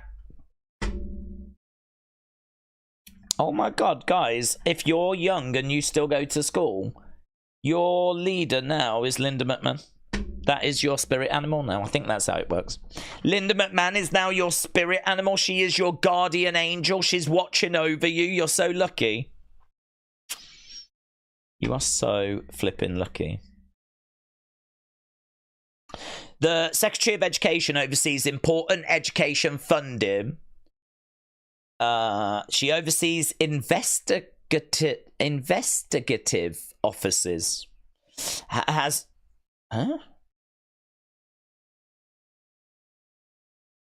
What she was talking about, it's like to end up being discussed. I don't know. Best recent example of this is the Parliament did not have the authority to mandate, but the Secretary was able to fix the Parliament when talking forward to I don't know what that means. It says the Secretary of Education has a strong bully pulpit. That sounds like she's got a pit of bullies that she can just release whenever she wants. Honestly, it says the Secretary has got look at this flipping information. Let's flip it over. Here, look. The Secretary of Education has a strong bully pulpit. Despite the lack of direct authority over school systems. I don't even understand what this means. But what's a strong bully pulpit? Sounds like she's got a pit of bullies that she can just unleash. I'm so into that. Imagine that, her calling up schools going, have you got many bullies in your school? And they're like, nah, not really. And she's like, okay, I'll send a few over. Open up the pit! Big Josh. Terminator Ted, I need you to go over to South Florida High School. They've got a shortage of bullies. Fly, my beauties, fly. Amazing. Oh my god, that's such big news. I'm so excited. I would love to be one of her official bullies. That would be the best. Here is Wren Sinclair. Linda is amazing today, B. Jobson. Right. Zaria versus Wren. But Zaria is going to absolutely annihilate Wren when they go to have a call-up. Someone from NXT step up to fill the gap left by Wren.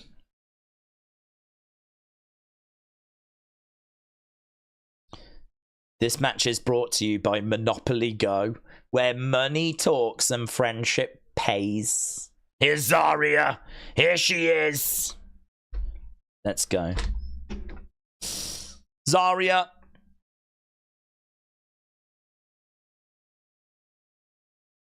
It's good entrance, isn't it? I love this video package.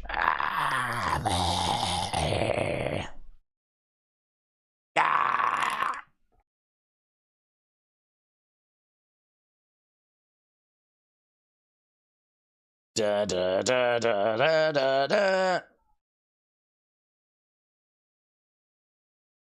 I don't like her eye logo. I don't find that menacing. I don't think that really sums up who she is. Plus also, her eye paint doesn't even flipping look like it. So I really don't like that logo. Get rid of it. Needs to be like flipping 2 hammers and an anvil. Do you know what I mean? Like, it needs to be something much stronger in its imagery than, like,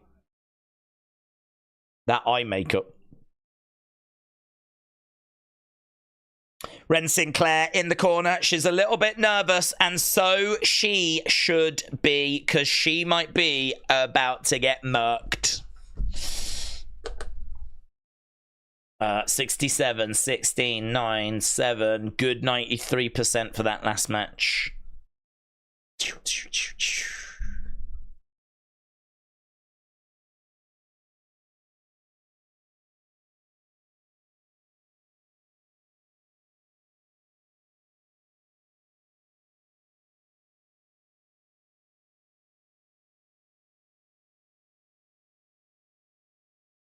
It's really hard to compare Zaria to anyone. I get a bit of Beth Phoenix in there. Wren charges over. She gets caught by Zaria. Zaria has got Wren up on her shoulder. Wren lands on her feet, goes over to the other side. Roll through there by Wren. Zaria, oh, no joy, rolls through. Zaria grabs Wren, hurls her into the corner. Zaria charges over, collides into Wren. This is not going well. Suplex. Roll through, picks her up, got her up in the air. Oh, boom, plants her down. That was huge. 1, 2, kick out. Don't know how she kicked out of that. Wren on the shoulders of Zaria. Zaria, drop kick by Wren. She's trying to fight back. She's holding on to her stomach. She's getting wrecked. Up she goes again. No, reverse there by Wren. Roll. Nice little small package, but no joy. Where's NXT going to air once everything else moves to Netflix? NXT goes to Netflix. Right now, NXT is on WWE Network. So, Zaria grabs Wren. Wren down on the outsides. Gets chucked into the ring. Charlie Dempsey's on the outside of the ring. Whoa! Wren comes through the ropes. Lands on top of Zaria. NXT chants. Crowd are into it as Wren gets back into the ring. Chops coming in by Wren. Zaria going back against the ropes. Reversal. Wren over the other side. Clothesline. Down goes Zaria. Crowd are into it. Oh, lovely. Zaria back up on her feet. Drop kick into the corner. Hard into the corner. Wren really getting some momentum here. Double underhooks. Crowd are cheering for Wren. Clothesline. Oh, Wren goes down. Wren goes down. I wonder if we'll get Jordan Grace, because there was a bit of heat, wasn't there, between Jordan and Zaria. I wouldn't be shocked if we do Jordan Zaria one-on-one at Deadline. Obviously, depends if she wins this match or not. I'm thinking she's going to be firm favourite. Charging over. Boom! Back elbow. Goes up top. Over the top. Comes through. Oh! Spear by Zaria. Wren goes down.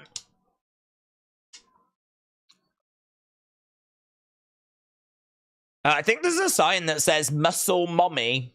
Oh my God.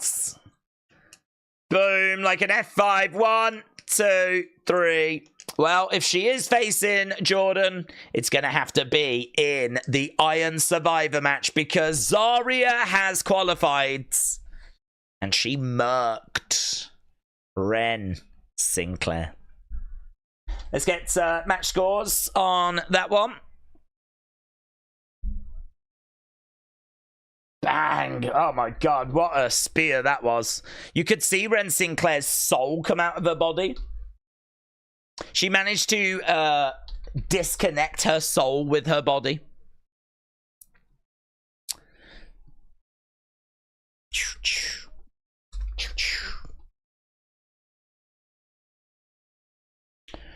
Two spots remain. Solruka, Zaria, Stephanie.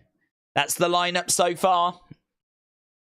Coming up tonight, Andre Chase takes on Ridge Holland. We've got 43 minutes to go. Wren is getting a lot of love tonight, said Charles. She is. And she deserves it. She deserves it. Okay, there is the North American champ backstage with the rest of Fatal Influence.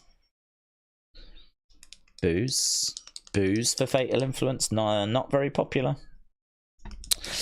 Wrestling Daze fan said, in an unusual twist of fate, Larry the Squirrel set out on an adventure that would baffle even the most seasoned detectives. With a tiny backpack stuffed with acorns, he stumbled upon a mysterious map. I don't know about this squirrel. I've heard about this squirrel getting mentioned, but I don't know anything about it. Will pay-per-views be on Netflix? Said Christopher. They will in the UK. In America, they'll be on Peacock. A spear and an F5. This girl is awesome. Wren got murked, said Ian. Spartan said Monopoly again. Monopoly again. Monopoly forever. They did not disappoint with that Women's Iron Survivor lineup so far, said Porky Pig. It'd be hard to, wouldn't it? It would be very difficult to disappoint considering how strong that women's division is. So...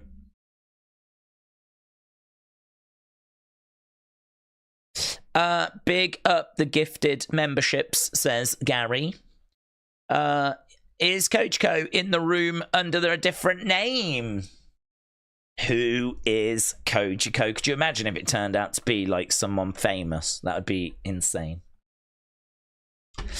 Daze, did you see Nicole just say that Liv is the MVP of 2024 and she reminds him of a 97 Sean, says Max. I didn't. I haven't seen his interview.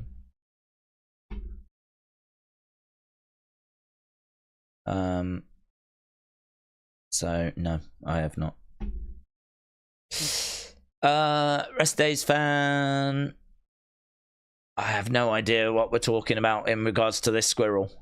Christopher said, does UK not have Peacock? Just curious. We have it, but we don't have WWE on it.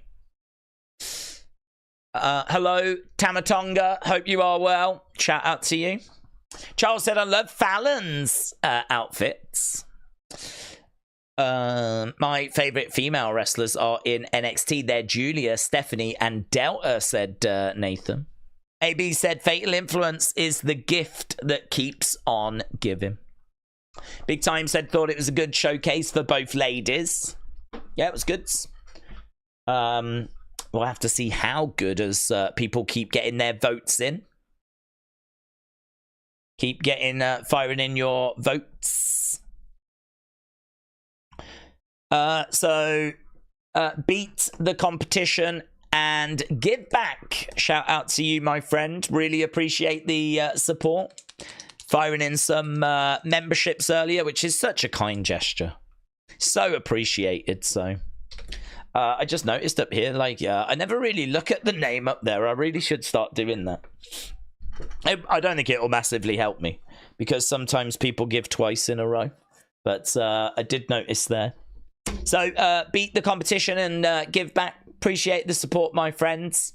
I know that'll be very, very much appreciated from the community.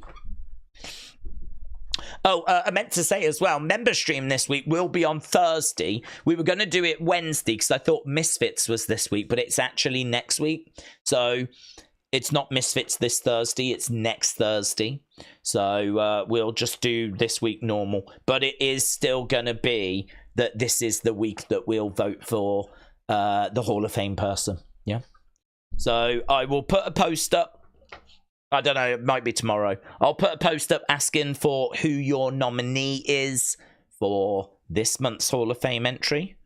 And we'll take it from there. Right, we are back. We got Tony, we got Ava.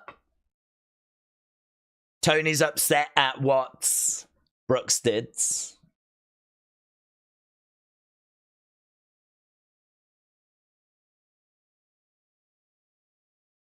Eddy.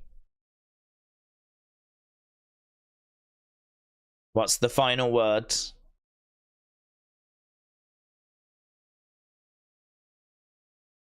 If you get cleared, then you can have the match.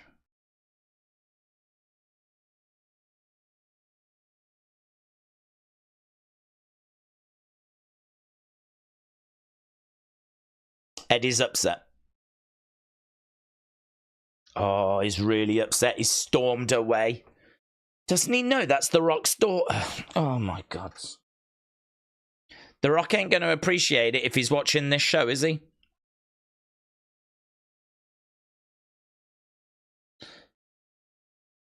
By now, everyone knows NXT has got the strongest women's division. Ain't that the truth?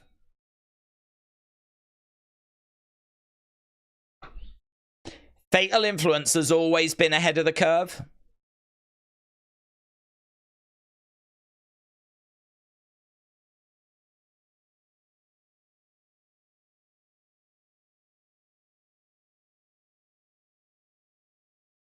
How do you get to the top and stay at the top? You hold one of these championship belts, by the way.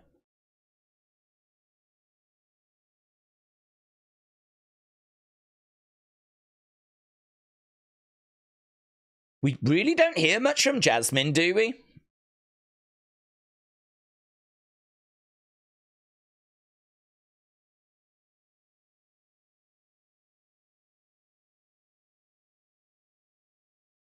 I could be a fighting champ. Open challenge! Oh my God. Settle down. It wouldn't be tonight. It would be next week, not tonight, you losers. Let's be honest. Ah, who's coming out? They need time to find an opponent for me. Metaphor.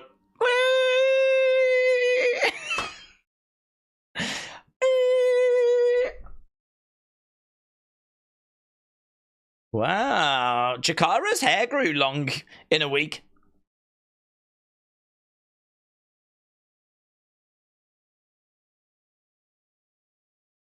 Nikita's coming out. Is this going to lead to a 6-woman tag match? Nikita says to Lash, you've had your chance. Lash is taking her earrings off. Ooh. Who was that? Was that the Riz? That was the Riz? Look at all these women with knee braces. It's heartbreaking, isn't it? Riz has come out with a knee brace.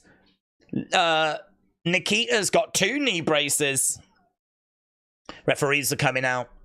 I wouldn't mind Tatum Paxley facing Fallon Henley for the North American Championship, said Zyke. Well, there's a big brawl, and it's just left Fallon in the ring on her own. There's Tatum. You called it. Very good. Tatum has appeared in the ring. She grabs Fallon. Boom! Plants her. Grabs that championship. Tatum Paxley with the Women's North American Championship standing over a fallen Fallon Henley. Ooh. Oh my God, look in the background. Carmen and Ashanti. Guys. Are they kissing? No.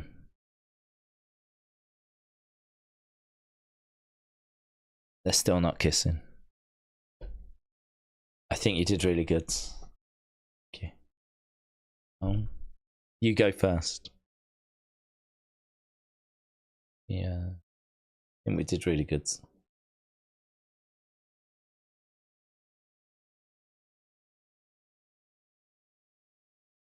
Oh, Nikita, you absolute clown. Oh, they were so close.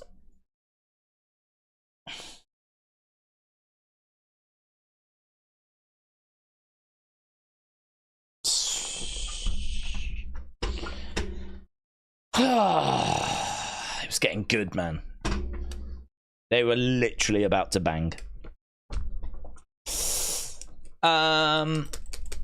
They were going to kiss as well, said Spartan. Yeah. Johnny's like, boo, let them kiss, let them kiss, let them kiss. Oh my God, guys, we're such a lovely community. We love, don't we? Look at us, bunch of romantics. We're so desperate for them to get together and be in a loving relationship.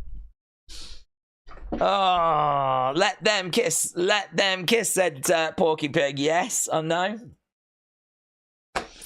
We're just old romantics over here, aren't we? We're just old romantics. We just want everyone to get together and have a lovely time. Stupid Nikita. Have you seen all the TikTok creators having their accounts banned? What do you think about it? I don't look at any other accounts, but so I don't have any opinions about it. Brony said, Ashanti and Cameron are better than Liv and Dom. AB Jobson said, Nikita is a gaslighter. Nathan said, what is love? What is love? Baby, don't hurt me. Don't hurt me no more. What is love? Baby, don't hurt me. Shanti and Cameron, or Liv, Rhea and Dominic. Oh, Ashanti and Cameron, it's less complicated, isn't it? You know, Liv, Rhea and Dominic, I mean, I was never a crazy stan for Dominic and Rhea. But Cameron seems like a Carmen. I don't know why I'm saying Cameron. Carmen seems like a nice girl. To be honest with you, I don't think it's probably wise that she gets with Ashanti. Ashanti doesn't strike me as the kind of guy that's ready to settle down, you know?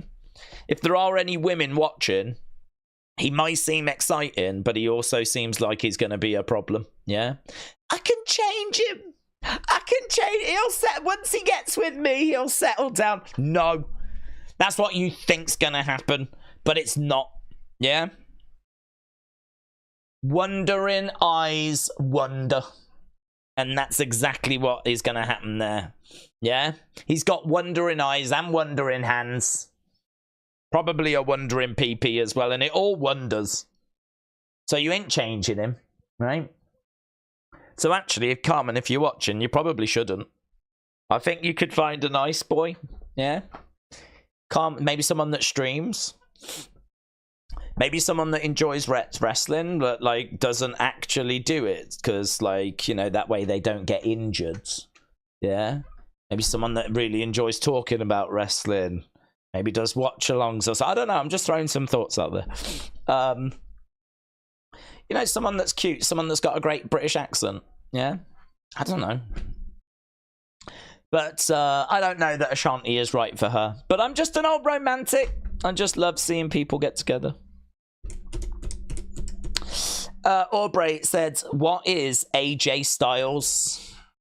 What is AJ Styles? This is one of those big wrestling questions, isn't it? Ashanti says, my eyes look everywhere, but the titles of NXT, says Sam. Days with that drip. Oh, look at all this drip. Look at all this drip. Look at this $100 watch that I'm wearing. Look at that. Look at that, ladies. Look at it. You like this, eh? High roller. Yeah. Got this at the airport. Duty free. Oh, yeah. James said, someone that loves the sound of his own voice. Go over. Do you remember this when James was really excited about the snow? That's my go-to now, James. Every time you're going to throw a bit of shade my way, yeah, I'm ready. I've got my shield ready. I'm ready to deflect the shots. Yay! Why didn't you have that emoji? Snowing! Oh. Should we have a look at what some of the GIFs could have been? Excited child.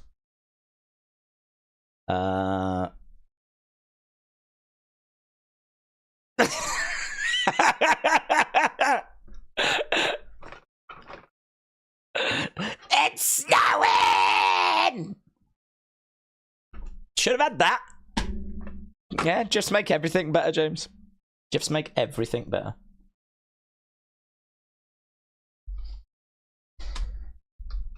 What about if we put excited queen? Do we get anything if we put excited queen? Oh my god, we do as well. Yes, queen. Oh my god, what's this one?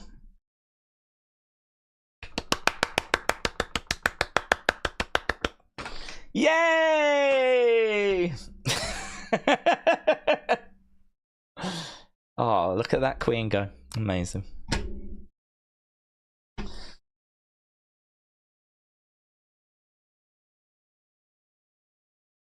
Zaria F5 is so beautiful. People are tagging me so much in this news about Linda now. It's amazing. I love that we're a go-to for that. I'm only joking. The only reason I pick on James is, and I've told James this because he's a good sport and he takes it well. And he gives back. Listen, he'll throw. Don't you think he won't throw a few shots? And I will gladly take those shots as payback. You know, you're a good man, James. You're a good man. Right, we are backstage with Nathan and Axiom.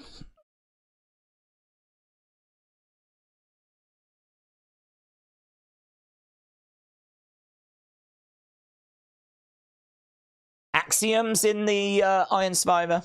Daze knows how to have good banter. Yeah, that's what it's about, innit?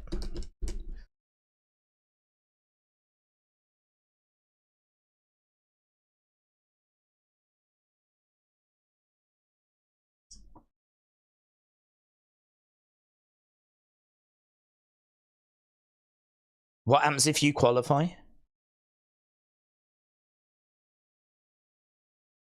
Are they going to have Axiom go into the match? Well, they probably will, wouldn't they? I reckon Axiom will go in.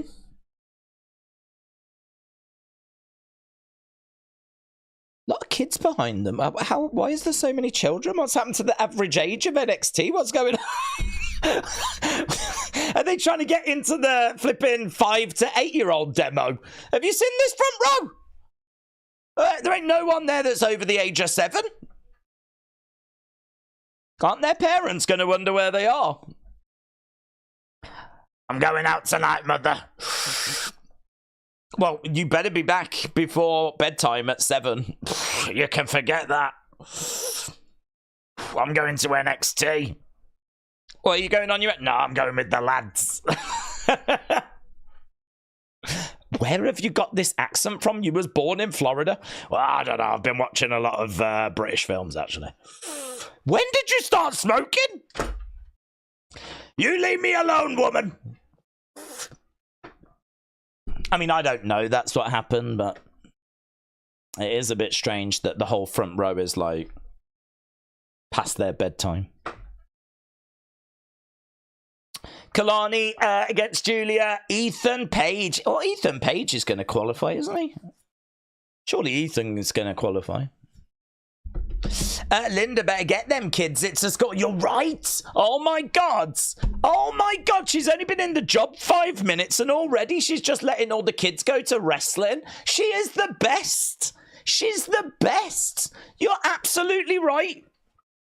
She's just opened up the flipping doors, hasn't she? Right, guys. I'm the Secretary of Education now. Here's tickets to NXT and Raw.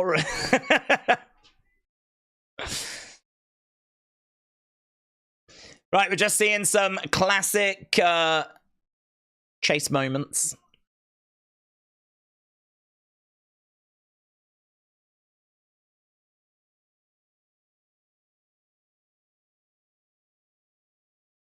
I'm going to give Ridge Holland an Andre Chase University-sized ass whooping.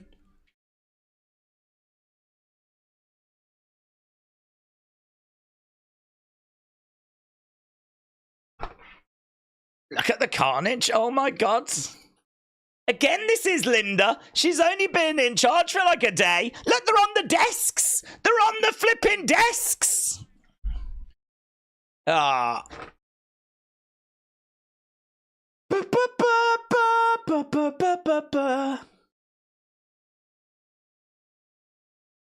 Check. What? That. Check. What? That. Check.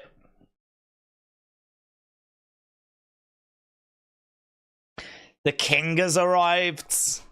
The king has arrived. Whoop that ching. Whoop that ching. Whoop that. It's a nice jacket as well, isn't it? He looks good. In all fairness, he'd look good in anything, wouldn't he? Is he representing Harlem Heat with that jacket? Oh, yeah. Whoop that trick. Whoop that trick. Whoop that trick. Whoop that trick. I like it, said Sugar Boy. Yes. Detention for Chase U. Oh, that was good, wasn't it? Bit of trick, eh? Carmen said, I went to Texas Roadhouse. I wanted to go there. I had a grilled barbecue chicken for dinner on November 14th, my 23rd birthday. K-Dub said, no curfew under Linda's regime. That's what it's going to be. It's going to be a regime. Trick is built to be a WWE wrestler, says James. Christopher said, is WWE working to make Trick Williams main roster next? Well, they're definitely working on building his aura and, you know, honestly, you're just waiting to unleash him. Unleash him on the world. That theme music, his aura is gonna connect on the main roster. It's gonna connect. And he's got the size as well. There's a lot of smaller wrestlers around now. You don't have as many big guys, taller guys. Like, you know, you've got your Carmelos, your Rey Mysterios, your Santos Escobars, your Johnny Garganos, your Tommaso Ciampas. You know, granted, you've got your Obafemis as well, but and your Roman Reigns is, but like Trick Williams can stand toe to toe with a Roman Reigns looking right in the face. Roman Reigns, Trick Williams, in a few years' time.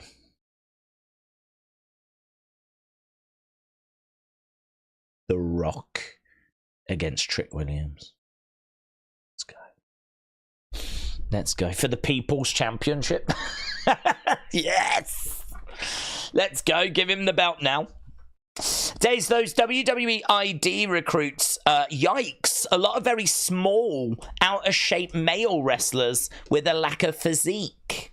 Well, some of the best guys that we've had have been smaller guys, you know?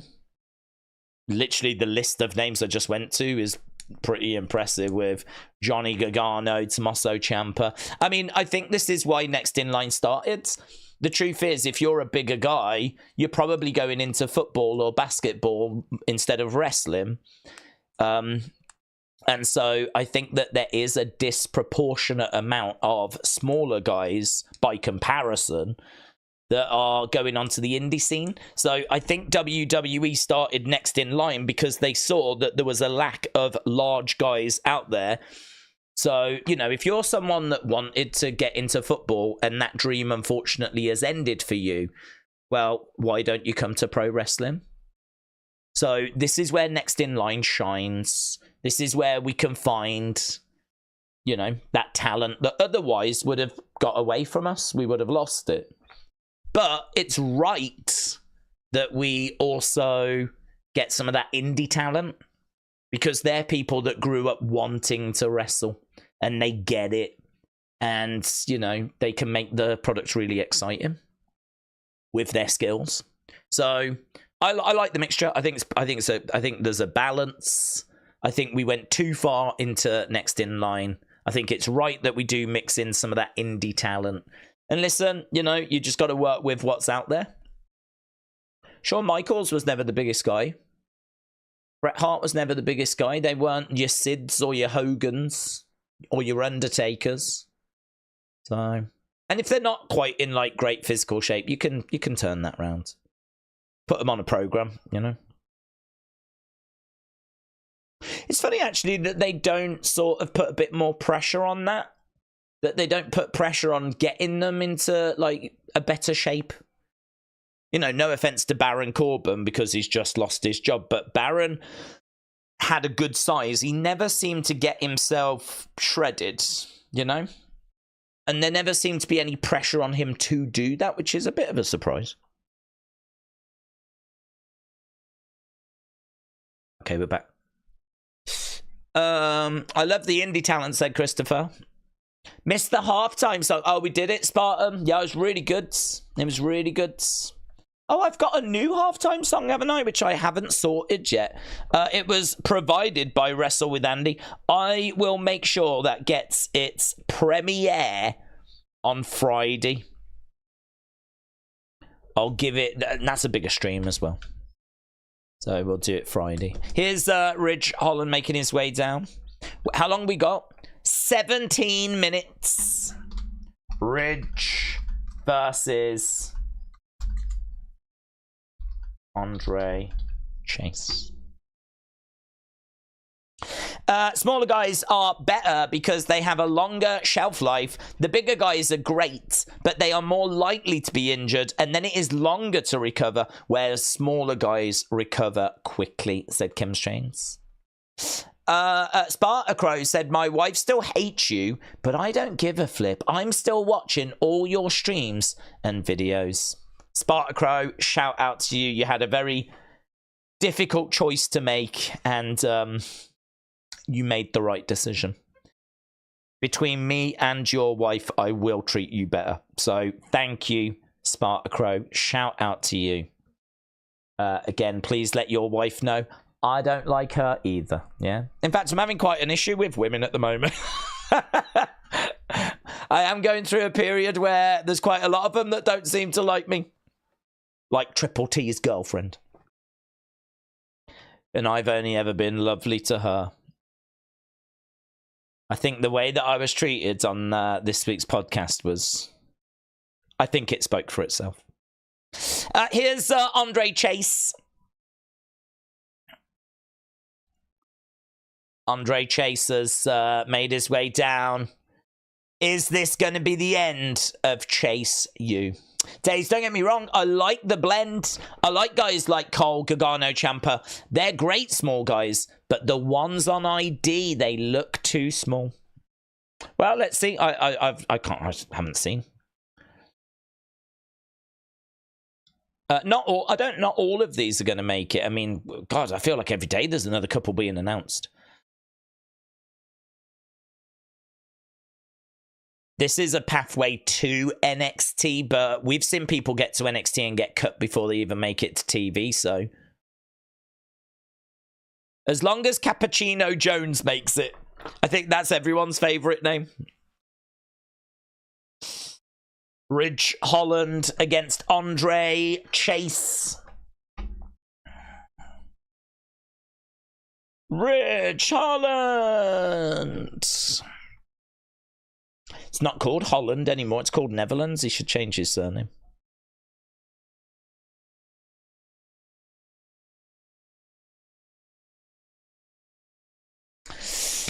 Daze, the women hate you because their partners would rather spend time with you in streams than giving them one, said James. That's true, James. That is true.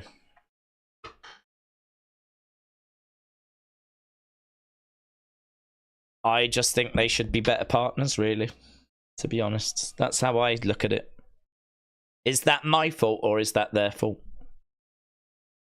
Right, here we go. Shots coming in by Andre Chase as Ridge goes against the ropes. Big knee there by Andre Chase. Ridge in the corner.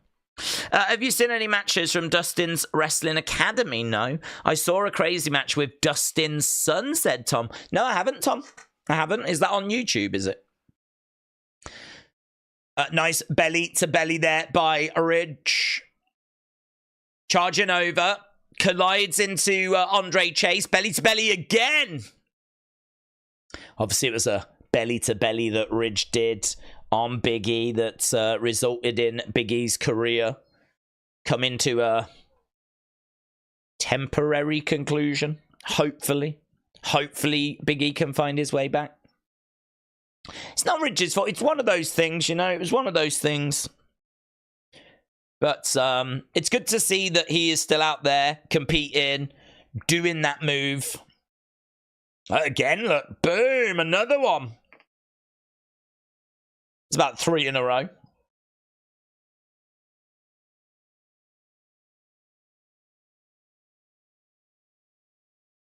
Ridge grabbing a hold of Andre Chase. Another one. Goes over for the cover one. Just a 1 count. Oh, it's a bit like, Suplex City with Brock doing Germans. Ridge has just been spamming belly to bellies. Ridge goes outside the ring.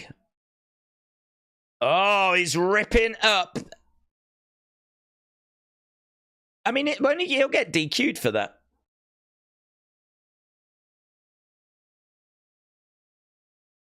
There's Chase U. They're watching. Duke Hudson not feeling very confident.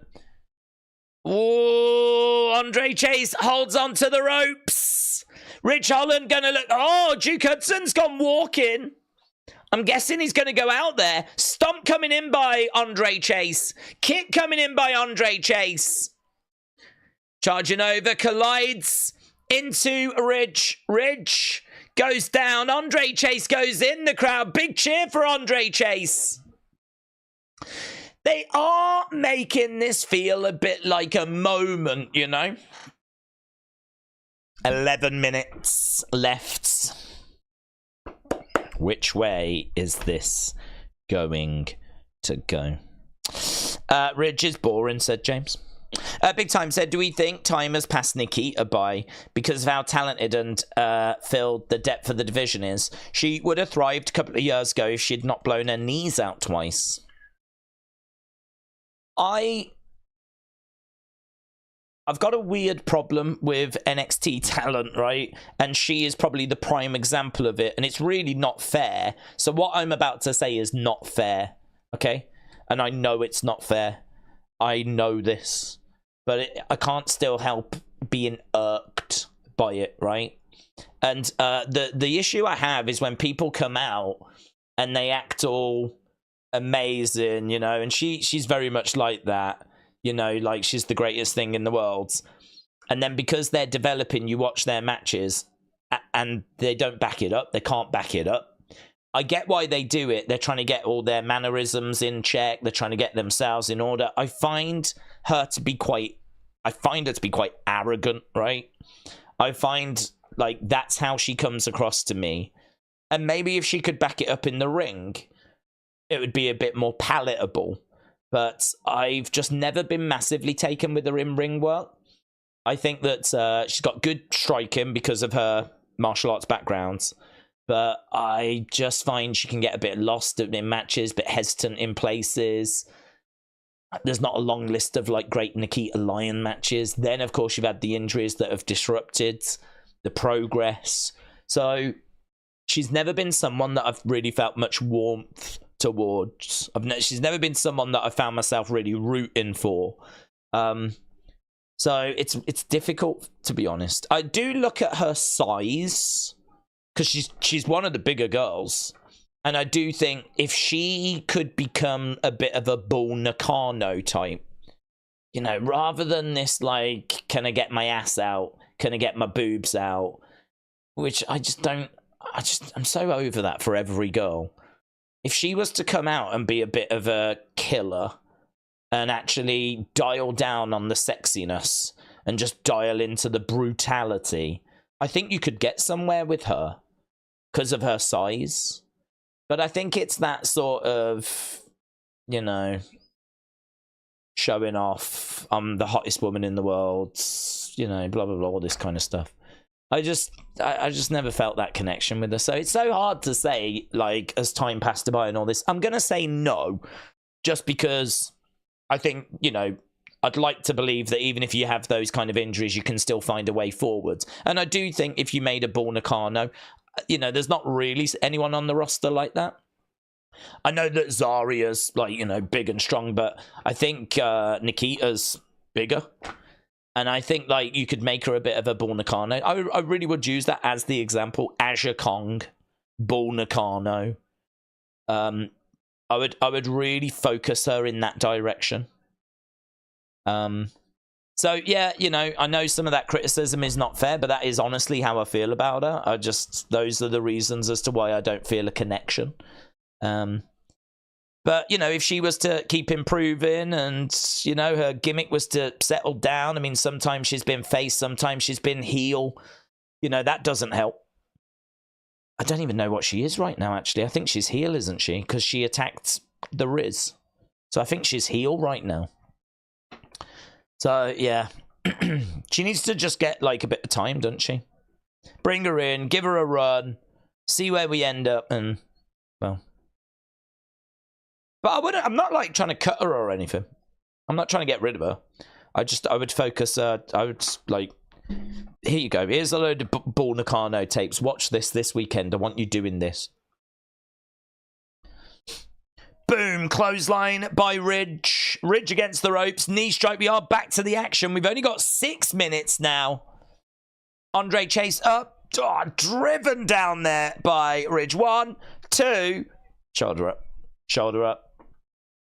Trick Willie is commentator, said Spartan. He is. Christopher, shout out to you. Daze, ass out. Are you still thinking about Mike Tyson? Aren't we all? Aren't we all? What a moment that was when he walked away. And it was just his bare ass. Here we go. Ridge has gone and got a chair. I don't really understand, because if he uses it, it's going to be a DQ, and then Andre Chase will win. The referee must really want Chase U to close down, because if he'd have just left Ridge Holland to use that chair, 1, 2, now Duke has pulled the ref out of the ring. Well, is that not a DQ? Duke Hudson's come down. He's grabbed the ref and he's pulled the ref out of the ring. Now we've got Duke Hudson brawling with Ridge.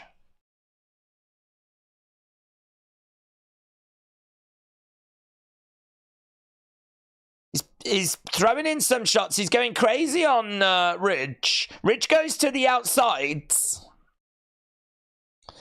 Duke again, these two exchanging some big forearms. Thea Hale has come round. She's shouting at these two.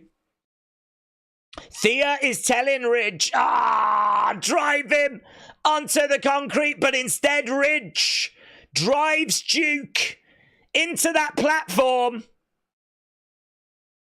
Ridge stares at Thea. Thea says, I hate you.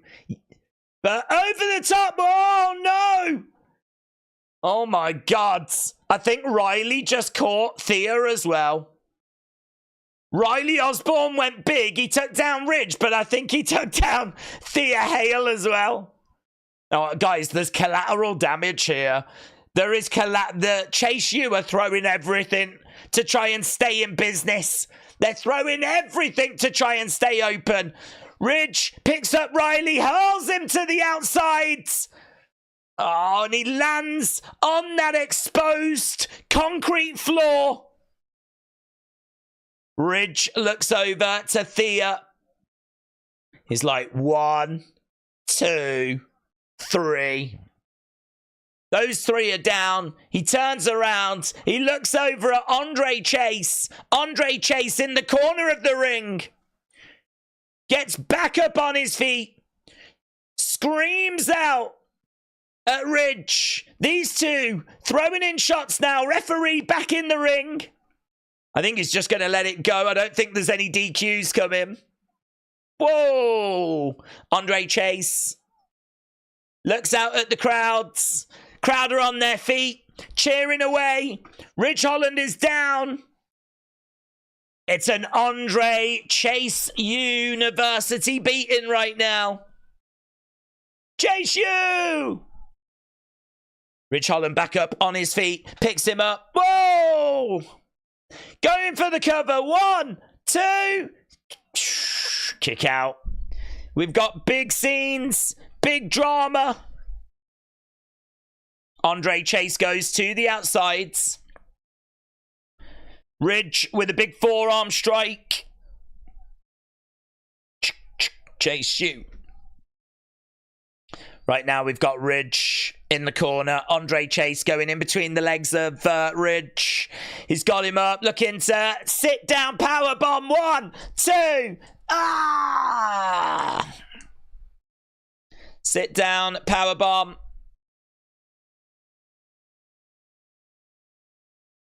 Andre Chase to the outsides, climbing up. Crowd are chanting, this is awesome. Here we go, goes up, looking for a crossbody, lands on Ridge. Ridge rolls through, picks up Andre Chase. Oh, drives him. That might be it. That might be it. 1, 2. Oh, it's the end of Chase U. Ridge Holland has picked up the victory. And there is shock in the crowds. Ridge Holland has destroyed Duke Hudson. Riley Osborne. Thea Hale got taken out in the process. He pins Andre Chase. Chase U is done.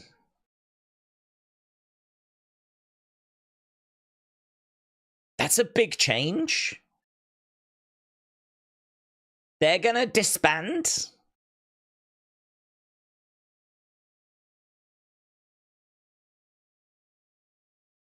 Wow. There's Duke Hudson. Thea Hale still down. Trick is looking around, hands on his head. There's Riley. Chase U has been absolutely decimated. There is Andre Chase. He's looking. his students. Look at the shock in the crowds.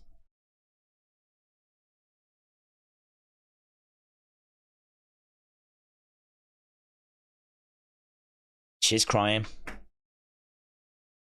She's crying. We've got tears. Some of the crowd are chanting, hey, hey, hey, goodbye, though.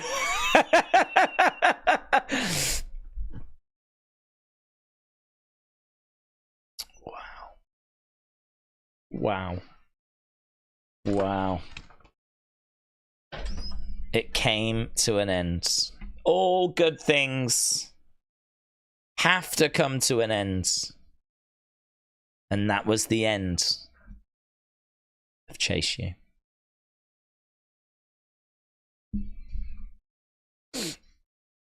Wow. As soon as Linda's in charge of education, we lose Chase U. She shut them down. It turned out that was the first thing Linda did. Do you know why? Because she sees more for Thea. She sees more for Duke Hudson. She sees that Chase U is holding them back. So she's setting them free. Wow. Yeah. There's no two ways about it. Linda is a hero. She's the hero we need. If this is what she's decided is best for business, who are we to argue, eh? Daze, Fire Pro Wrestling, Backbreaker Wrestling, Mega Clash are 3 shows that I'm attending. Have a great time, my friend. You're going to have to excuse us. We're crying right now. We're in shock. We've lost Chase U. Mr. B said Chase U will be missed so much. Brony said, how am I going to sleep at night? James said Chase U to AEW confirmed. Either Chase U is going to the main roster or their contracts have expired, said Angel. NXT is a 10, said Nathan.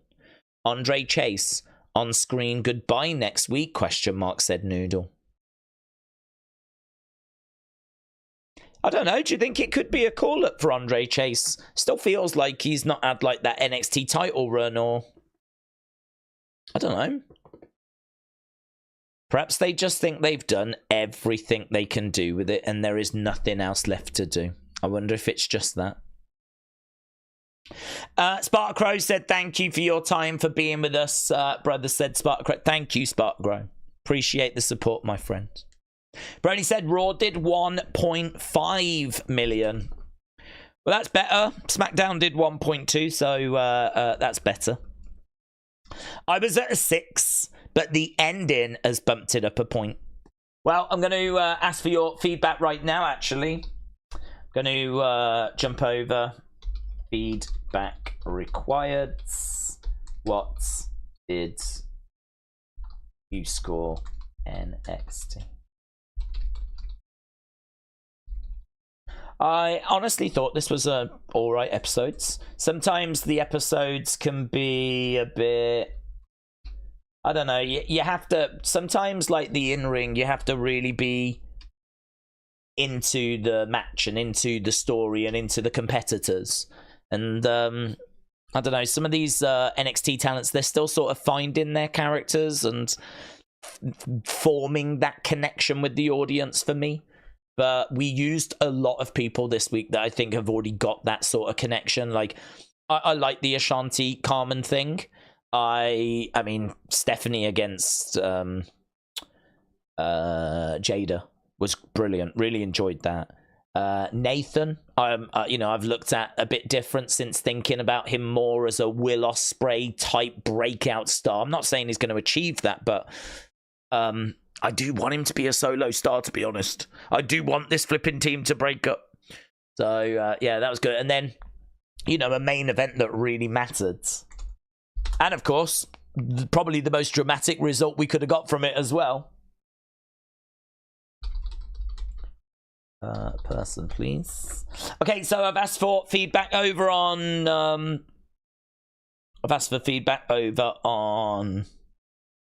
Twitter. Let's end this poll.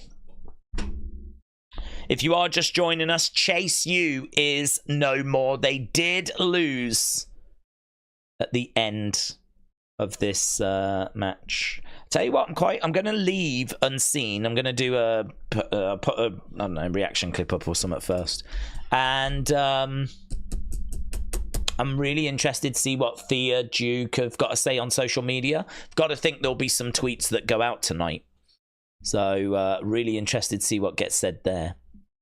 So, yeah, with that being said, I'm going to run away. Big thank you to everyone that's joined us. Appreciate the support as always. Don't forget, we are back, members, Thursday. Well, it's going to be Wednesday, but it's Thursday. Misfits is next week. For non-members, we'll be back on Friday for SmackDown. Of course, there's an Unseen tonight. Of course, there's an Unseen tomorrow. And of course, there's an Unseen on Thursday. So you will still get content from the channel. But next live stream will be on Friday for SmackDown. Should be a good SmackDown as we're well on the way to Survivor Series. So thanks for watching. Appreciate the support. Hope people had a great evening. And I will see you again next